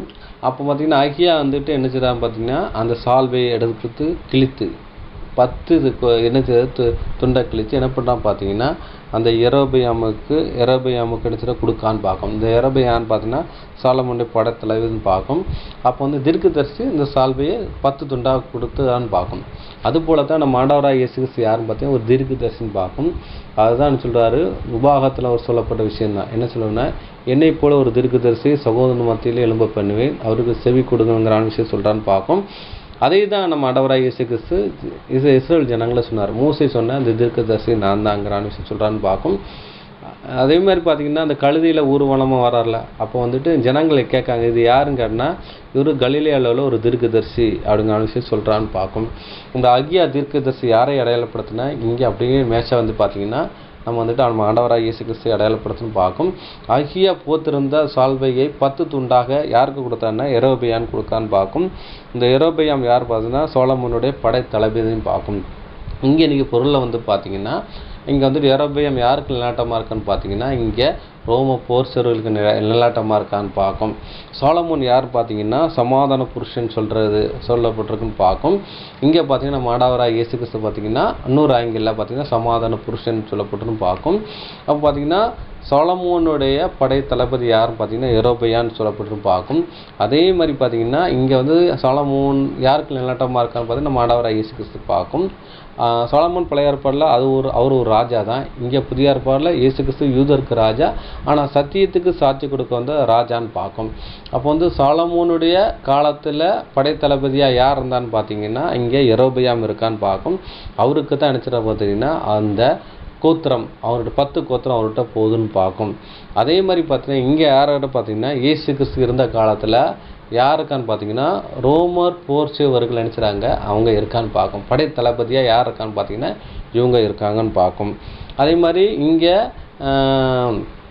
யெரொபெயாமுக்கு என்ன பண்ண பார்த்தீங்கன்னா 10 கோத்திரமும் அவர் கீழே போதும் பார்க்கும். அதே மாதிரி பார்த்தீங்கன்னா கிறிஸ்துவ அமைப்பு யார் கீழே போதும் பார்த்தீங்கன்னா இங்கே ரோமருக்குள்ளே போகுது. ரோமர்களை வந்துட்டு என்ன பண்ணுறாங்க பார்த்தீங்கன்னா கிறிஸ்தவத்தை வந்துட்டு கேப்சர் பண்ணி அவங்கள போகிறான்னு பார்க்க. அவங்க கூட என்ன செய்கிறாங்க அங்கே போக வேண்டிய சூழ்நிலையாக இருக்குன்னு பார்க்க. ஏன்னா தேவன் அப்படி ஒரு விஷயத்தை அனுப்புனான்னு பார்க்க. ஏன்னா ரோமர்கள் வந்து அங்கே என்ன செய்கிறாங்க பார்த்தீங்கன்னா அங்கே வந்துட்டு முழு உலகத்தை ஆளுகை பண்ணுறாங்க. அப்போ இவங்ககிட்ட கொடுத்தா முழு உலகத்தும் சத்தியம் என்ன செய்யுது உலகத்தை சென்றடையணும் அப்படிங்கிற விஷயத்த செஞ்சு தான் என்ன பண்ணுறாங்க பார்த்தீங்கன்னா அவங்ககிட்ட கொடுத்தான்னு பார்க்கும்.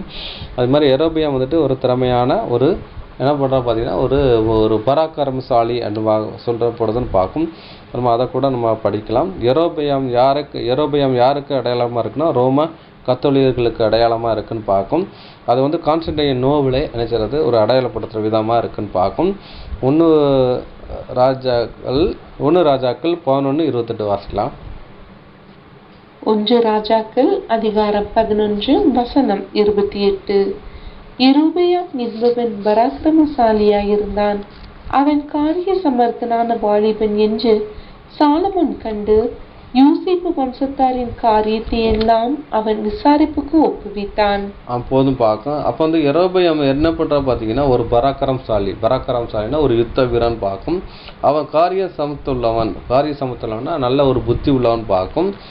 வாலிபன் என்று சாலமோன் கண்டு யோசேப்பின் வம்சத்தான் காரியத்தை எல்லாம் அவன் விசாரிப்புக்காரான் இருக்கான்.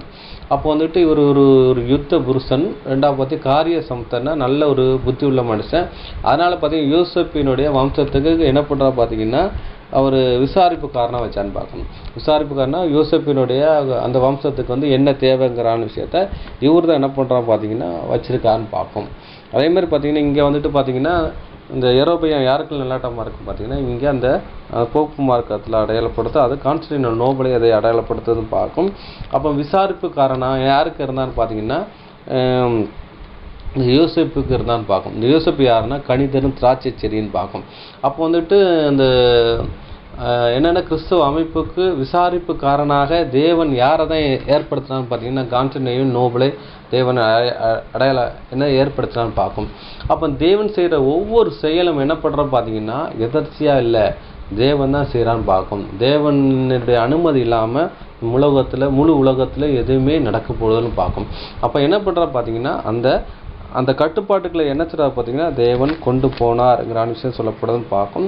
அடுத்தபடி அன்புக்குரிய சோசுகளே அந்த 4 பேர் எதை அடையாளப்படுத்தினா பூமியின் 4 திசையை அடையாளப்படுத்துதுங்கிற விஷயம் சொல்லப்படுதுன்னு பார்க்கும். அதை கூட நம்ம படிக்கலாம். மார்க்கு 13ஆம் அதிகாரம் 27ஆம் வசனத்தை நம்ம படிக்கலாம் பார்க்கும். அப்பொழுது அவர் தம்முடைய தூதரை அனுப்பி தாம் தெரிந்து கொண்டவர்களை பூமியின் கடைமுனை முதற்கொண்டு வானத்தின் கடைமுனை மட்டும் 4 திசைகளை கூட்டி சேர்ப்பார். அவன் பார்த்தீங்கன்னா இந்த 4 திசைங்கிறது என்ன பூமியின் கடைமுனை கொண்டு 4 திசைகள் இருக்குது. அப்போ போப்பு மார்க்கம் அதாவது ரோமன் கத்தோலிக்க சபை இல்லாத பூமியில் இடமே கிடையாதுன்னு பார்க்கும். அப்போ முழு உலகத்துக்கும் பார்த்தீங்கன்னா அந்த ரோமர்கள் என்ன பண்ணுறாங்க ஆட்சி செய்கிறாங்க. முழு உலகத்தில் என்னதான் இருக்குன்னு பார்த்தீங்கன்னா ரோம கத்தோலிக்க சர்ச் இருக்கும். அது வந்துட்டு மெயின் சிட்டியிலே இருக்குன்னு பார்க்கும். அதான் அடையாளப்படுத்துன்னு பார்க்கும். முழு உலகத்தில் மதத்தில் வந்துட்டு எந்த மதம் ஃபஸ்ட்டில் இருக்குன்னு பார்த்தீங்கன்னா ரோம கத்தோலிக்க தான் ஃபஸ்ட்டில் இருக்குது. ரெண்டாவது என்ன பார்த்தீங்கன்னா புரோட்டஸ்டாண்டு, அதுக்கப்புறம் பெந்தகோஸ் மார்க்கங்கள் அப்படி நிறைய இருக்குன்னு பார்க்கும். அப்போ பார்த்தீங்கன்னா முழு உலகத்துக்கும் ஸ்பீடாக யார் கொண்டு போய் சேர்க்குறான்னு பார்த்தீங்கன்னா இந்த விஷயத்தை இந்த ரோமர்கள் தான் கொண்டு போய் சேர்க்குறாங்கன்னு பார்க்கும். அதுக்கு முனுக்கான வஸ்திரம் இருந்தது அங்கேயே அடையாளப்படுத்துன்னு பார்க்கும். அந்த சிவப்புங்கிற விஷயத்தை அடையாளப்படுத்துன்னு பார்க்கும். இன்னொன்று பார்த்தீங்கன்னா யோசேப்பின் வம்சத்துக்கு என்ன பண்ணுறா பார்த்தீங்கன்னா அவர் விசாரிப்புக்காரனாக இருக்குன்னு பார்க்கும். இந்த யோசேப்பின் யாரை அடையாளப்படுத்துன்னா கணிதரும் திராட்சை செடியை அடையாளப்படுத்துன்னு பார்க்கும். இந்த யோசேப்பு யாருக்கு அடையாளமானா கிறிஸ்தவ மண்டலத்துக்கு ஒரு அடையாளமாக இருக்குன்னு பார்க்கும். அப்போ பார்த்தீங்கன்னா வஸ்திரத்தை 4 பேர் பங்கிட்டாங்கன்னு பார்க்கும். அதாவது மினுக்கான வஸ்திரமும் சிவப்பான அங்கியும் யாருக்கு கொடுக்கப்பட்டான்னா ஒருத்தர் மட்டும் சீட்டு போட்டு எடுத்துக்கொண்டாங்கன்னு பார்க்கும். அப்போ பார்க்க அது யாருக்கு அங்கே விஷயத்தை சொல்லப்பட்டீங்கன்னா, இந்த ஒருத்தர் யாரை அடையாளப்படுத்துன்னு பார்த்தீங்கன்னா, அது வந்துட்டு அது யோசேப்பை அடையாளப்படுத்துகிற விதமாக இருக்கு பார்க்கும். அப்போ வந்து யோசேப்பை எதை அடையாளப்படுத்தினா கனிதரும் திராட்சை செடியை எதை அடையாள விதமாக இருக்குன்னு பார்க்கும். அப்போ பார்த்தீங்கன்னா யாக்கோப்பு என்ன பண்ணுறா பார்த்தீங்கன்னா யோசேப்புக்கு என்னது ஒரு பலவர்ணமான அங்கியை தைத்து கொடுக்கான்னு பார்க்கும். அது எங்கே வாசிக்கலாம் பார்த்தீங்கன்னா ஆதியாகமம் 37ஆம் அதிகாரம் 3 அதுக்கப்புறம் 23 வாசிக்கலாம். ஆதியாகமம் அதிகாரம் 37 வசனங்கள் 3 மற்றும் 23. இஸ்ரவேலின் முதிர் வயதிலே யோசேப்பு தனக்கு பிறந்ததினால் இஸ்ரவேல் தன் குமாரர் எல்லாரிலும் அவனை அதிகமாய் நேசித்து அவனுக்கு பலவர்ணமான அங்கியை செய்வித்தான். 23. யோசேப்பு தன் சகோதரரிடத்தில் சேர்ந்தபோது யோசேப்பு உடுத்திக் கொண்டிருந்த பலவர்ண அங்கியை அவர்கள் கலற்றி போதும் பார்க்கும். அப்போ பார்த்தீங்கன்னா அந்த போர் சிவர்கள் 4 பேர் தான். அந்த 4 பேரும் 4 வஸ்திரத்தை எடுத்துக்கொண்டான்னு பார்க்கும். அங்கே ஒருத்தர் எடுத்துக்கொண்டான்னு பார்க்கும். அப்போ வந்துட்டு பார்த்தீங்கன்னா அந்த 4ங்கிறத பூமி 4 திசைக்கும் ரோமர்னா போப்பு மார்க்கத்தால் சத்தியங்கள் எனப்படுறது. அன்னைக்கு இருந்த சத்தியம்னா இயேசு கிறிஸ்துன்னு அர்த்தம். இயேசு கிறிஸ்துவை குறித்து அவங்க நினச்சிடாங்கன்னா அந்த சத்தியம் உலகத்துக்கு போகுதுன்னு பார்க்கும். அதுக்கப்புறம் பார்த்தீங்கன்னா அந்த அங்கியை யாரை எடுக்கான்னா ஒருத்தர் மட்டும் எடுக்கணும். அந்த அங்கியை எதை இடப்படுத்தினா பலவங்க அன்னி யாருக்கு இது பண்ணுறோம் யோசிப்பு பார்க்கும். யோசிப்பு மாதிரி ஆட்களுக்கு அது என்ன செய்த போகுதுன்னு பார்க்கும். அப்படின்னா அது கனிதரும் திராட்சை திரையே ஒரு அடையாள விதமாக இருக்குன்னு பார்க்கும். அப்போ வந்துட்டு அந்த சீட்டு போட்டு எடுக்கிறன்னு பார்த்தீங்கன்னா அது வந்துட்டு சீட்டு போட்டனால அவருக்கு என்ன பண்ணுற பார்த்தீங்கன்னா அந்த அங்கி அவருக்கு கிடச்சிதுன்னு பார்க்கும். அதனால தான் பார்த்தீங்கன்னா ஊரில் ஒருவனும் வம்சத்தில் ஒருவனும் ஜாதிகள் ஒருவனும் வேறு பிரித்து உங்களுக்கு சியோனுக்கு அழைப்பேன் இருக்கு.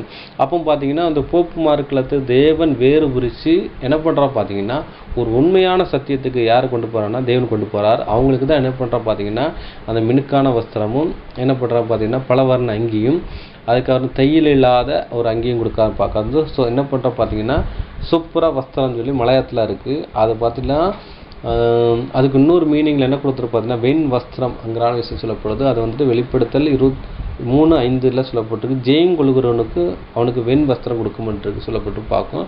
மலையாளத்தில் மினுக்கான வஸ்திரமும் அது சிவப்பான வஸ்திரத்துக்கு சூப்பராக வஸ்திரம்னு சொல்லிருக்கு. அது வந்து வெண் வஸ்திரத்தை அடையாளப்படுத்தும் பார்க்கும். அந்த வெண் வஸ்திரம் யார் அந்த வந்துட்டு பெற்றுக்கொள்கிறான்னு பார்த்தீங்கன்னா அந்த வந்துக்கிட்டு பார்த்தீங்கன்னா யோசேப்பின் வம்சத்தார் பெற்றுக்கொள்கிறாங்கன்னு பார்க்கும். ஆனால் யோசேப்பின் வம்சத்துக்காக தான் யார் வச்சுருக்காங்க, யார் காரியக்காரனை வச்சாங்கன்னா அந்த போப்பு மார்க்கத்தை யாருன்னா அந்த யெரொபெயாம் இருக்கிறான்னு பார்க்கும். ஏன்னா சாலமோன் வந்துக்கிட்டு யெரொபெயாமை யோசேப்பின் வம்சத்துக்கு காரியக்காரனாக வச்சிருக்கான்னு பார்க்கும். அதுபோல தான் தேவன் கூட இந்த கான்ஸ்டன்டைன் நோபலை கிறிஸ்துவ மண்டலத்துக்கு ஒரு விசாரிப்புக்காரனாக நினச்சிட்டார் பார்த்திங்கன்னா அதில் வச்சுருக்கான்னு பார்க்கும். ஏன்னா யெரொபெயாமும் ஒரு போர் சேவன் தான் பார்க்கும். இங்கே கான்ஸ்டன்டைன் நோபலும் அவர் நினச்சிட்டார் பார்த்திங்கன்னா ஒரு போர் சேவன் தான் பார்க்கும். யெரொபெயாம் என்ன பண்ணுறா பார்த்திங்கன்னா பின் நாட்களில் வந்துக்கிட்டு பார்த்திங்கன்னா இஸ்ரேல் ஜனங்களை ஒரு விக்கிர ஆராதனைக்குள்ளே கொண்டு போகிறான்னு பார்க்கும். அதே மாதிரி பார்த்திங்கன்னா இங்கே கான்ஸ்டன்டைன் நோபல் கூட என்ன பண்ணுறாரு பார்த்திங்கன்னா அந்த கிறிஸ்தவத்துக்குள்ளே இந்த விக்கிர ஆராதனைங்கிறான ஒரு விஷயத்தையும் கூட அதை கொண்டு வரான்னு பார்க்குறோம் வச்சுருக்கான்னு பார்க்கும். அப்போ அதுலேருந்து ஃபில்டர் ஆகி வர பார்த்திங்கன்னா இவங்க வராங்கன்னு பார்க்கும். வாசிக்கலாம். ஆதியாகமம் 49:22 வாசிக்கலாம். ஆதியாகமம் அதிகாரம் 49 வசனம் 22. யோசேப்பு கனிதரும் செடி, அவன் நீரூற்றண்டையிலுள்ள கனிதரும் செடி, அதன் கொடிகள் சுவரின் மேல் படரும். போதும். அப்போ வந்துட்டு நம்மளுக்கு வந்துட்டு அந்த சிவப்பான அங்கி நமக்கு வேணும் என்றால் நம்ம எப்படிப்பட்டவங்களா இருக்குன்னு பார்த்தீங்கன்னா அந்த பலவர்ண அங்கியை நம்ம வந்து சுதந்திரத்துக்குள்ள வேண்டும்னா எப்படிப்பட்டவனா இருக்குன்னா ஒரு யோசேப்பு மாதிரி இருக்கணும். அது கனிதரும் ஒரு திராட்சை செடியாக இருக்குன்னு பார்க்கும். யோசேப்பு என்ன பண்ணுறான்னு பார்த்தீங்கன்னா ஒரு பர்ஃபெக்டாக இருக்கார். சகோதரமாருடைய துஷ்டத்தனத்தை தகப்பனுக்கு சொல்லி கொடுக்குறவராக இருந்தார். அது நிமித்தம் என்ன பண்ணுறாரு பார்த்தீங்கன்னா அவர் என்ன பண்ணுறாருன்னா அவர் வந்துட்டு குழியில் போடப்பட்டு அவர் விற்கப்படுற ஒரு சூழ்நிலை அங்கே போகிறான்னு பார்க்கும். அவர் வந்துட்டு பார்த்தீங்கன்னா எகிப்தில் என்ன பண்ணுறான்னு பார்த்தீங்கன்னா ஒரு ராஜாவாக மாறுறான்னு பார்க்கும். அப்போ பார்த்தீங்கன்னா யோசேப்பு யாருக்கு நல்லா நடப்போம் பார்த்தீங்கன்னா 7 வருஷம் பஞ்சம் 7 வருஷம் செழிப்பு. அது எதுக்கு கம்பேர் பண்ணுவோம் பார்த்தீங்கன்னா ராஜ்யத்துக்கு கம்பேர் பண்ணுவோம் பார்க்கும். ராஜ்யத்தில் இவர் என்ன பார்த்தீங்கன்னா யோசேப்புமா இருக்கிறாங்க ஒரு ஆள்கைக்குள்ளே போகிற விஷயத்தை அடையாளப்படுத்துதுங்கிற விஷயம் சொல்லப்படுதுன்னு பார்க்கும். அப்போ வந்து கனித்தரும் திராட்சை செடி யாரை அடையாளப்படுத்துன்னு படிக்கலாம். யோவான் 15ஆம் அதிகாரம் 4, 5, 7 அதுக்கப்புறம் 10 வாசிக்கலாம். யோவான் அதிகாரம் 15 வசனங்கள் 4, 5 மற்றும் 7 முதல் 10 முடிய. என்னிலே நிலைத்திருங்கள், நானும் உங்களில் நிலைத்திருப்பேன். கொடியானது திராட்சை செடியில் நிலைத்திராவிட்டால் அது தானாய் கனி கொடுக்க மாட்டாதது போல நீங்களும் என்னில் நிலைத்திராவிட்டால் கனி கொடுக்க மாட்டீர்கள். நானே திராட்சை செடி, நீங்கள் கொடிகள். ஒருவன் என்னிலும் நான் அவனிலும் நிலைத்திருந்தால் அவன் மிகுந்த கனிகளை கொடுப்பான். என்னை அல்லாமல் உங்களால் ஒன்றும் செய்யக்கூடாது. 7 நீங்கள் என்னிலும் என் வார்த்தைகள் உங்களிலும் நிலைத்திருந்தால் நீங்கள் கேட்டுக்கொள்வது எதுவோ அது உங்களுக்கு செய்யப்படும். நீங்கள் மிகுந்த கனிகளை கொடுப்பதினால் என் பிதா மகிமைப்படுவார், எனக்கும் சீஷராயிருப்பீர்கள். பிதா என்னில் அன்பாயிருக்கிறது போல நானும் உங்களில் அன்பாயிருக்கிறேன். என்னுடைய அன்பில் நிலைத்திருங்கள். நான் என் பிதாவின் கற்பனைகளை கைக்கொண்டு அவருடைய அன்பிலே நிலைத்திருக்கிறது போல நீங்களும் என் கற்பனைகளை கைக்கொண்டிருந்தால் என்னுடைய அன்பிலே நிலைத்திருப்பீர்கள். அப்போதும் பார்க்கும் நீங்கள் மிகுந்த கனி கொடுப்பதனால் என் பிதா மகிமைப்படுவார், நீங்கள் எனக்கு சீஷராக இருப்பீங்க என்று சொல்லப்படுது பார்க்கும். அதனால் பார்த்தீங்கன்னா இஸ்ரேல் ஜனங்களை கனி கொடுக்கல, அதனால தான் தேவனுடைய ராஜ்யம் உங்களிடத்துல பிடுங்கப்பட்டு கனி கொடுக்கப்படுதுங்கிற விஷயத்தை சொல்லப்படுன்னு பார்க்கும். அப்போ நம்மளும் கூட யோசேப்பு மாதிரி கனி கொடுக்குற விஷயமா இருக்குன்னு பார்க்கும். ஏன்னா யோசேப்பு வந்துட்டு பாவம் அவனோட தேடி வந்துச்சு, ஆனால் போர்த்திபால் மூலமாக வந்துச்சு. அவர் வேண்டாங்கிறான விஷயத்த தட்டி விட்டுட்டு போகிறான்னு பார்க்கும். அப்போ பார்த்தீங்கன்னா பாவத்தை நம்ம வேண்டான்னு சொல்லி தட்டி விட்டால் தான் நம்ம வந்துட்டு என்ன பண்ண பார்த்தீங்கன்னா யோசேப்பை போல மாற முடியும்னு பார்க்கும். அப்போ வந்துட்டு நம்ம வந்து கனி கொடுக்க வேண்டும் என்றால் என்னது இயேசு கிறிஸ்துவ கொடியோடு இணைஞ்சிருக்கணும். அப்போ தான் என்ன பண்ண பார்த்தா நம்ம கனி கொடுக்க முடியும்னு பார்க்கும். அப்போ இயேசு கிறிஸ்துவோட இணைந்திருந்தால் தான் நம்ம நினைச்சது கனி கொடுக்க முடியும் பார்க்கும். அப்போ இயேசு கூட இணைந்திருக்குன்னா அவருடைய கற்பனை கைக்குள்ளன்னு பார்க்கும். அப்போ தேவன் மேலே நம்ம வந்துட்டு தேவனை வந்து நேசிக்கிறோம், தேவனை வந்து அன்பு செய்கிறோம் அப்படின்னு சொன்னீங்கன்னா நம்ம கற்பனை கை கொள்ளணும்னு பார்க்கும். தேவனுடைய கற்பனை கை கொண்டால் தான் அவருடைய அன்பு கூறுதான் அப்படின்னு சொல்லி நம்ம யோவான்லாம் நம்ம வந்துட்டு படிக்கணும்னு பார்க்கும். அப்போ தேவனை நேசிக்கிறதுனா அவருடைய கற்பனை கை கொள்றது தான் ஒரு விஷயத்தை அடையாளப்படுத்துன்னு பார்க்கும். அப்போ கனிங்கிறதான விஷயம் என்னென்னுங்கிறான விஷயத்தை படிக்க போகிறோம், வாசிக்கலாம். அது ஆவியின் கனிங்கிறான விஷயம் சொல்லப்படுது. கலாத்தியர் 5:22-25 வசனம் வாசிக்கலாம். கலாத்தியர் அதிகாரம் 5 வசனங்கள் 22 முதல் 25 முடிய. ஆவியின் கனியோ அன்பு, சந்தோஷம், சமாதானம், நீடிய பொறுமை, தயவு, நற்குணம், விசுவாசம், சாந்தம், இச்சையடக்கம். இப்படிப்பட்டவைகளுக்கு விரோதமான பிரமாணம் ஒன்றுமில்லை. கிறிஸ்துவினுடையவர்கள் தங்கள் மாம்சத்தையும் அதன் ஆசை இச்சைகளையும் சிலுவையில் அறைந்திருக்கிறார்கள். நாம் ஆவியினாலே பிழைத்திருந்தால் ஆவிக்கேற்றபடி நடக்கவும் கடவோம். அப்போதும் பார்க்கும். அப்போ பார்த்தீங்கன்னா அந்த கனிகள் நிறைந்த வாழ்க்கைங்கிற விஷயம் என்னன்னு பார்த்தீங்கன்னா அதுதான் என்னது, ஆவியின் கனி அன்பு, சந்தோஷம், சமாதானம், நீடிய பொறுமை, தயவு, நற்குணம், விசுவாசம், சாந்தம், இச்சையடக்கம். அப்போ 9 வகையான கனிகள் அந்த சுவைகள் நம்மகிட்ட இருந்தால் தான் என்ன பண்ணுற பார்த்தீங்கன்னா நம்ம ஒரு கனி தரும் ஒரு திராட்சை செடியாய் மாற முடியுங்கிற சொல்லப்படுதுன்னு பார்க்கும். இதான் ஒரு அடையாளப்படுத்துன்னு பார்க்கும். அதனால் அனுப்புக்குரிய சோசூரில் இதான் ஒரு விஷயம் பார்க்கும். இந்த பிரமாணத்துக்கு விரோதமாக எந்த ஒரு பிரமாணம் கிடையாது பார்க்கும். இந்த 9 விதமான கனிகளுக்கு விரோதமாக எந்த பிரமாணம் கிடையாது அதனால சொல்லப்படுது பார்க்கும். அடுத்தபடி அன்புக்குரிய சகோதரர்களே, இன்னொன்று பார்த்தீங்கன்னா போப்பு மார்க்கத்தை எதற்கு நல்லாட்டமாக இருக்குன்னா நேபுகாத் நேச்சருக்கு நல்லாட்டமாக நம்ம பேசியிருப்போம் பார்க்கும். அதை கூட நம்ம படிச்சிடலாம். எரேமியா அதிகாரம் 25 வசனம் 9.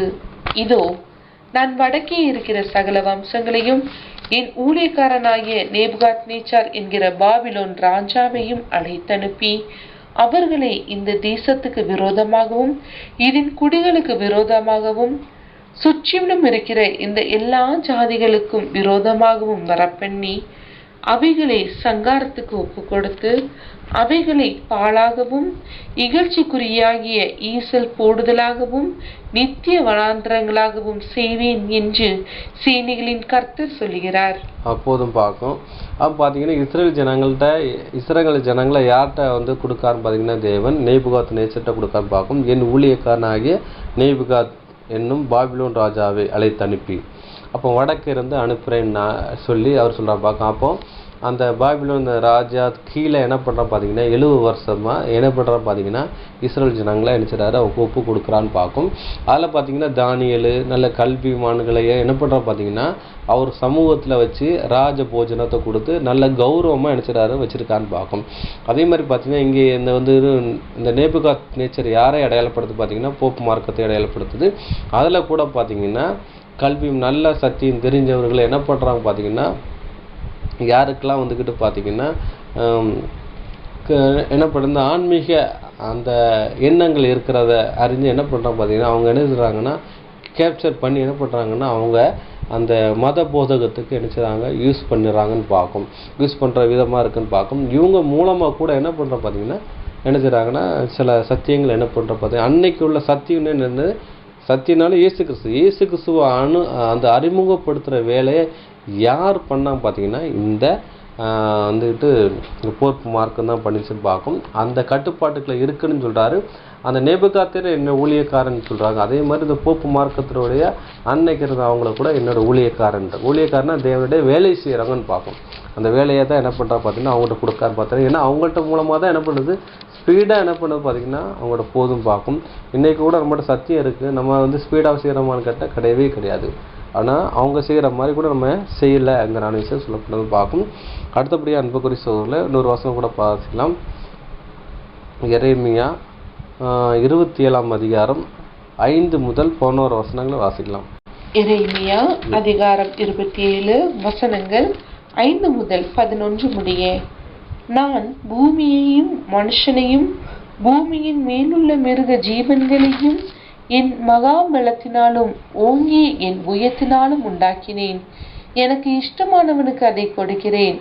இப்பொழுதும் நான் இந்த தேசங்களை எல்லாம் என் ஊழியக்காரனாகிய நேபுகாத் நேச்சார் என்கிற பாபிலோன் ராஜாவின் கையிலே கொடுத்தேன். அவனுக்கு ஊழியம் செய்யும்படி வெளியின் மிருகங்களையும் கொடுத்தேன். அவனுடைய தேசத்துக்கு காலம் வருகிற வரையில் சகல ஜாதிகளும் அவனையும் அவனுடைய புத்திர பௌத்திரரையும் சேவிப்பார்கள். அதன் பின்பு அநேகம் ஜாதியன்களும் பெரிய ராஜாக்களும் அவனை அடிமை கொள்வார்கள்.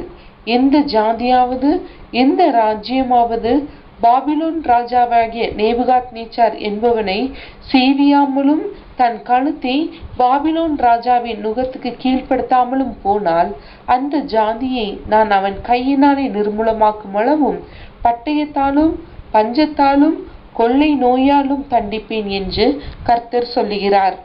பாபிலோன் ராஜாவை நீங்கள் சேவிப்பதில்லை என்று உங்களுக்கு சொல்லுகிற உங்கள் தீர்க்கதரிசிகளுக்கும் உங்கள் குறிக்காரருக்கும் உங்கள் சொப்பனக்காரருக்கும் உங்கள் நாட்பார்க்கிறவர்களுக்கும் உங்கள் சூனியக்காரருக்கும் நீங்கள் செவிகொடாதிருங்கள்.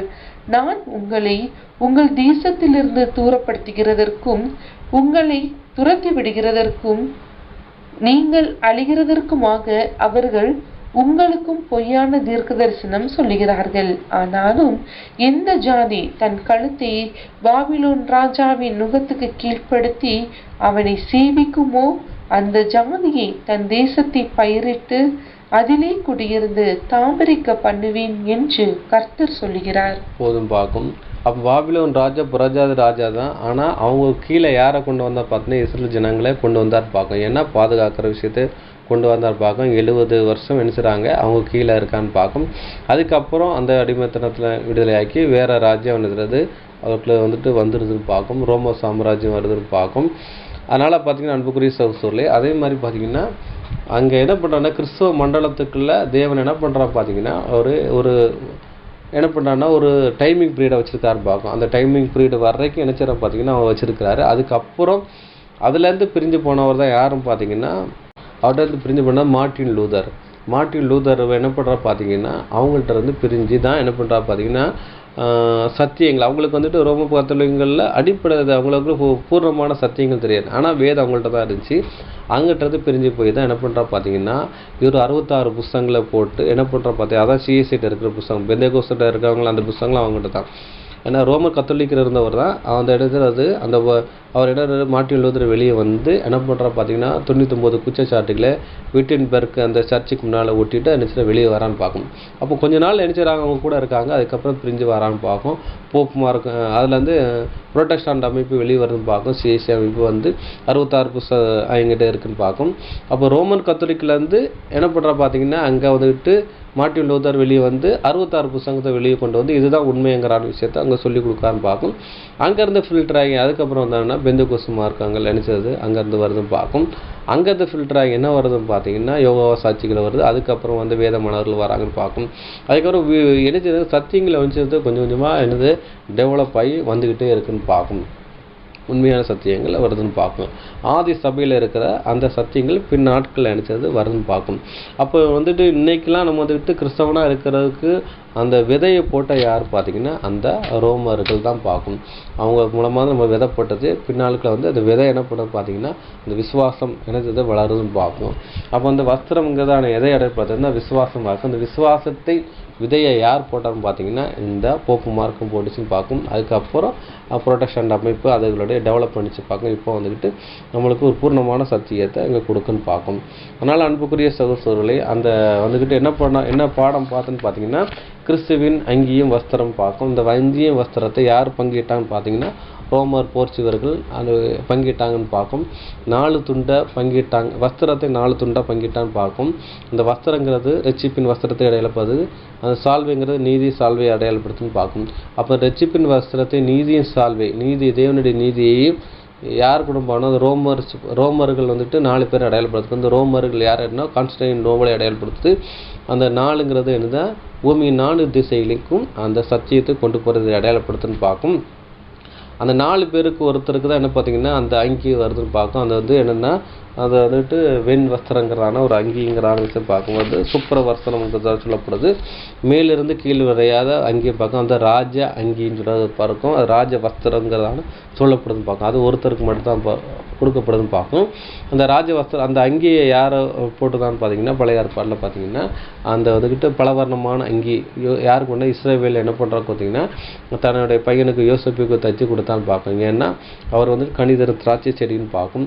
அதே மாதிரி பார்த்தீங்கன்னா இந்த பரலோக அழிப்பு யாருக்கு கொடுத்துக்கப்பட்டிருக்குன்னு பார்த்தீங்கன்னா யாக்கோப்புனுடைய வம்சம். யாக்கோப்பு தான் யாரு? இஸ்ரவேல் வம்சத்தில் உள்ள அபிரகாமுக்கு தான் தேவனுடைய வாக்குத்தத்தம் கொடுக்கப்படும். என்னன்னா உனக்குள் பூமியின் சந்ததியெல்லாம் ஆசிரியக்கப்படும் அப்படிங்கிற விஷயம் சொல்கிறான்னு பார்க்கும். அபிரகாம் என்னத்தை வந்து காமிச்சார்னா விசுவாசத்தை காமிச்சான்னு பார்க்கும். அபிரகாம் என்னென்னத்தை காமிச்சார்னா ஒரு கீழ்ப்படிதலை காமிச்சான்னு பார்க்கும். தன்னோட ஒரே குமாரனை அந்த பலிபீடத்தில் பலியாக ஒப்பு கொடுக்கும் போச்சில் அதில் இம்ப்ரெஸ் ஆகி தான் தேவன் நினச்சிடாரா நீ வந்து தேவனுக்கு பயந்த மனுஷன்னு சொல்லி கண்டுபிடிச்சிருக்கேன்.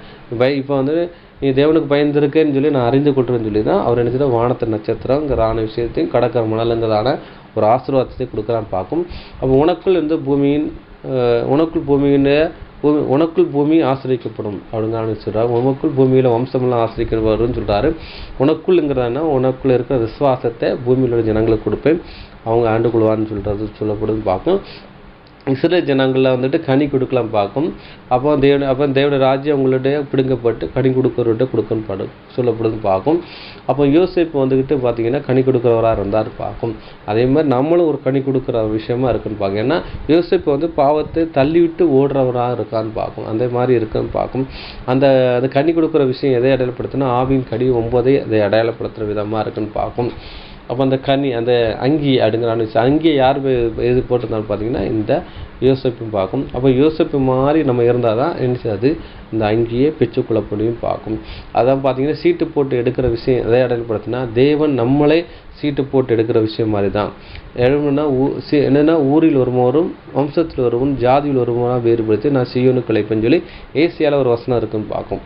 அதே மாதிரி தேவனுடைய அழைப்பு திட்டத்தில் நாம் ஒருவராக இருக்கணுமா, உலக தோற்றத்து முன்பே உங்களை முன்குறித்தேன்னு சொல்கிறாரு. அப்படி தேவன் முன்குறிக்கிற விஷயமா இருக்குன்னு பார்க்கும். அந்த சீட்டு போட்டு எடுக்கிற என்னதுன்னா ஒரு லக்கு ஒரு அதிர்ஷ்டம் சொல்கிறது பார்க்கும். தேவனுடைய அதிர்ஷ்டமான சத்தியம் நம்மளுக்கு கிடைச்சி அதன்படி நம்ம வாழ்ந்தால் என்ன பண்ண முடியும் பார்த்திங்கன்னா அவருடைய நினைச்சது இந்த ராஜ வஸ்திரத்தை நம்ம அணிஞ்சுக்கொள்ளலாம் பார்க்கும். அப்போ பார்த்திங்கன்னா அந்த மேலான சத்தியம் நம்ம வந்துட்டு பூமியில் வந்துட்டு ராஜாக்களும் ஆசாரியமாக மாற முடியுங்கிறான விஷயம் சொல்லப்படும் பார்க்கும். ஆசாரியன் ஊழியம் செய்யமிச்சு நினைச்சாரு, அவர் ஒரு அங்கி அணிந்திருப்பான்னு பார்க்கும். அதே மாதிரி ராஜாக்களும் ஊழியம் செய்யமிச்சில் அவங்க என்ன பண்ணுவாங்க பார்த்திங்கன்னா அங்கி, அவங்க சிரஸில் வந்துக்கிட்டு என்ன பண்ணுன்னா கிரீடம் இருக்குது, அவங்க கையில் என்ன பண்ணணும்னா கோல்டு இருக்குன்னு பார்க்கும். அதெல்லாம் கொடுத்துருக்கான்னு பார்க்கும். அதனால் அன்புக்குரிய அவன் என்ன பண்ண பார்த்தீங்கன்னா நம்ம வந்து ராஜாக்களாக ஒரு மாறுற விஷயத்தை இது ஒரு அடையாளப்படுத்துதுன்னு பார்க்கும். இதுதான் என்னுடைய சத்திய உபதேசம் பார்க்கும். இயேசு கிறிஸ்துவனுடைய மரணத்தின் நிகழ்ந்த அந்த விஷயத்தை அடையாளப்படுத்தும் பார்க்கும். இயேசுவின் மரணத்துக்கு யார் பங்காளியாக இருந்தான்னு பார்த்தீங்கன்னா அந்த இஸ்ரேல் ஜனங்களும் புறஜாதி மனுஷங்களும் அங்கே பங்காளியாக இருந்தான்னு பார்க்கும். இயேசு கிறிஸ்துவ ரான்சம் ஈடுபலியில் யாருக்கெல்லாம் பங்கு இருக்குன்னு பார்த்தீங்கன்னா இஸ்ரேல் ஜனங்களுக்கும் உலக ஜனங்களுக்கும் அது என்னது இயேசு கிறிஸ்துவ ரான்சம் பங்கு இருக்குன்னு பார்க்கும். அப்போ அது வந்துட்டு இயேசு கிறிஸ்து உயிர்த்தெழுதலில் யாரெல்லாம் வருவாங்க பார்த்தீங்கன்னா இஸ்ரேல் ஜனங்கள் வருவாங்க, உலக ஜனங்களும் தேவன் உயர்த்து எழுப்பாருங்கிற விஷயத்தை சொல்லப்படுதுன்னு பார்க்கும். இவளோட பொறுமையை கேட்டவங்களை தேவன் தாமே ஆசீர்வதிப்பாராக. ஆமென்.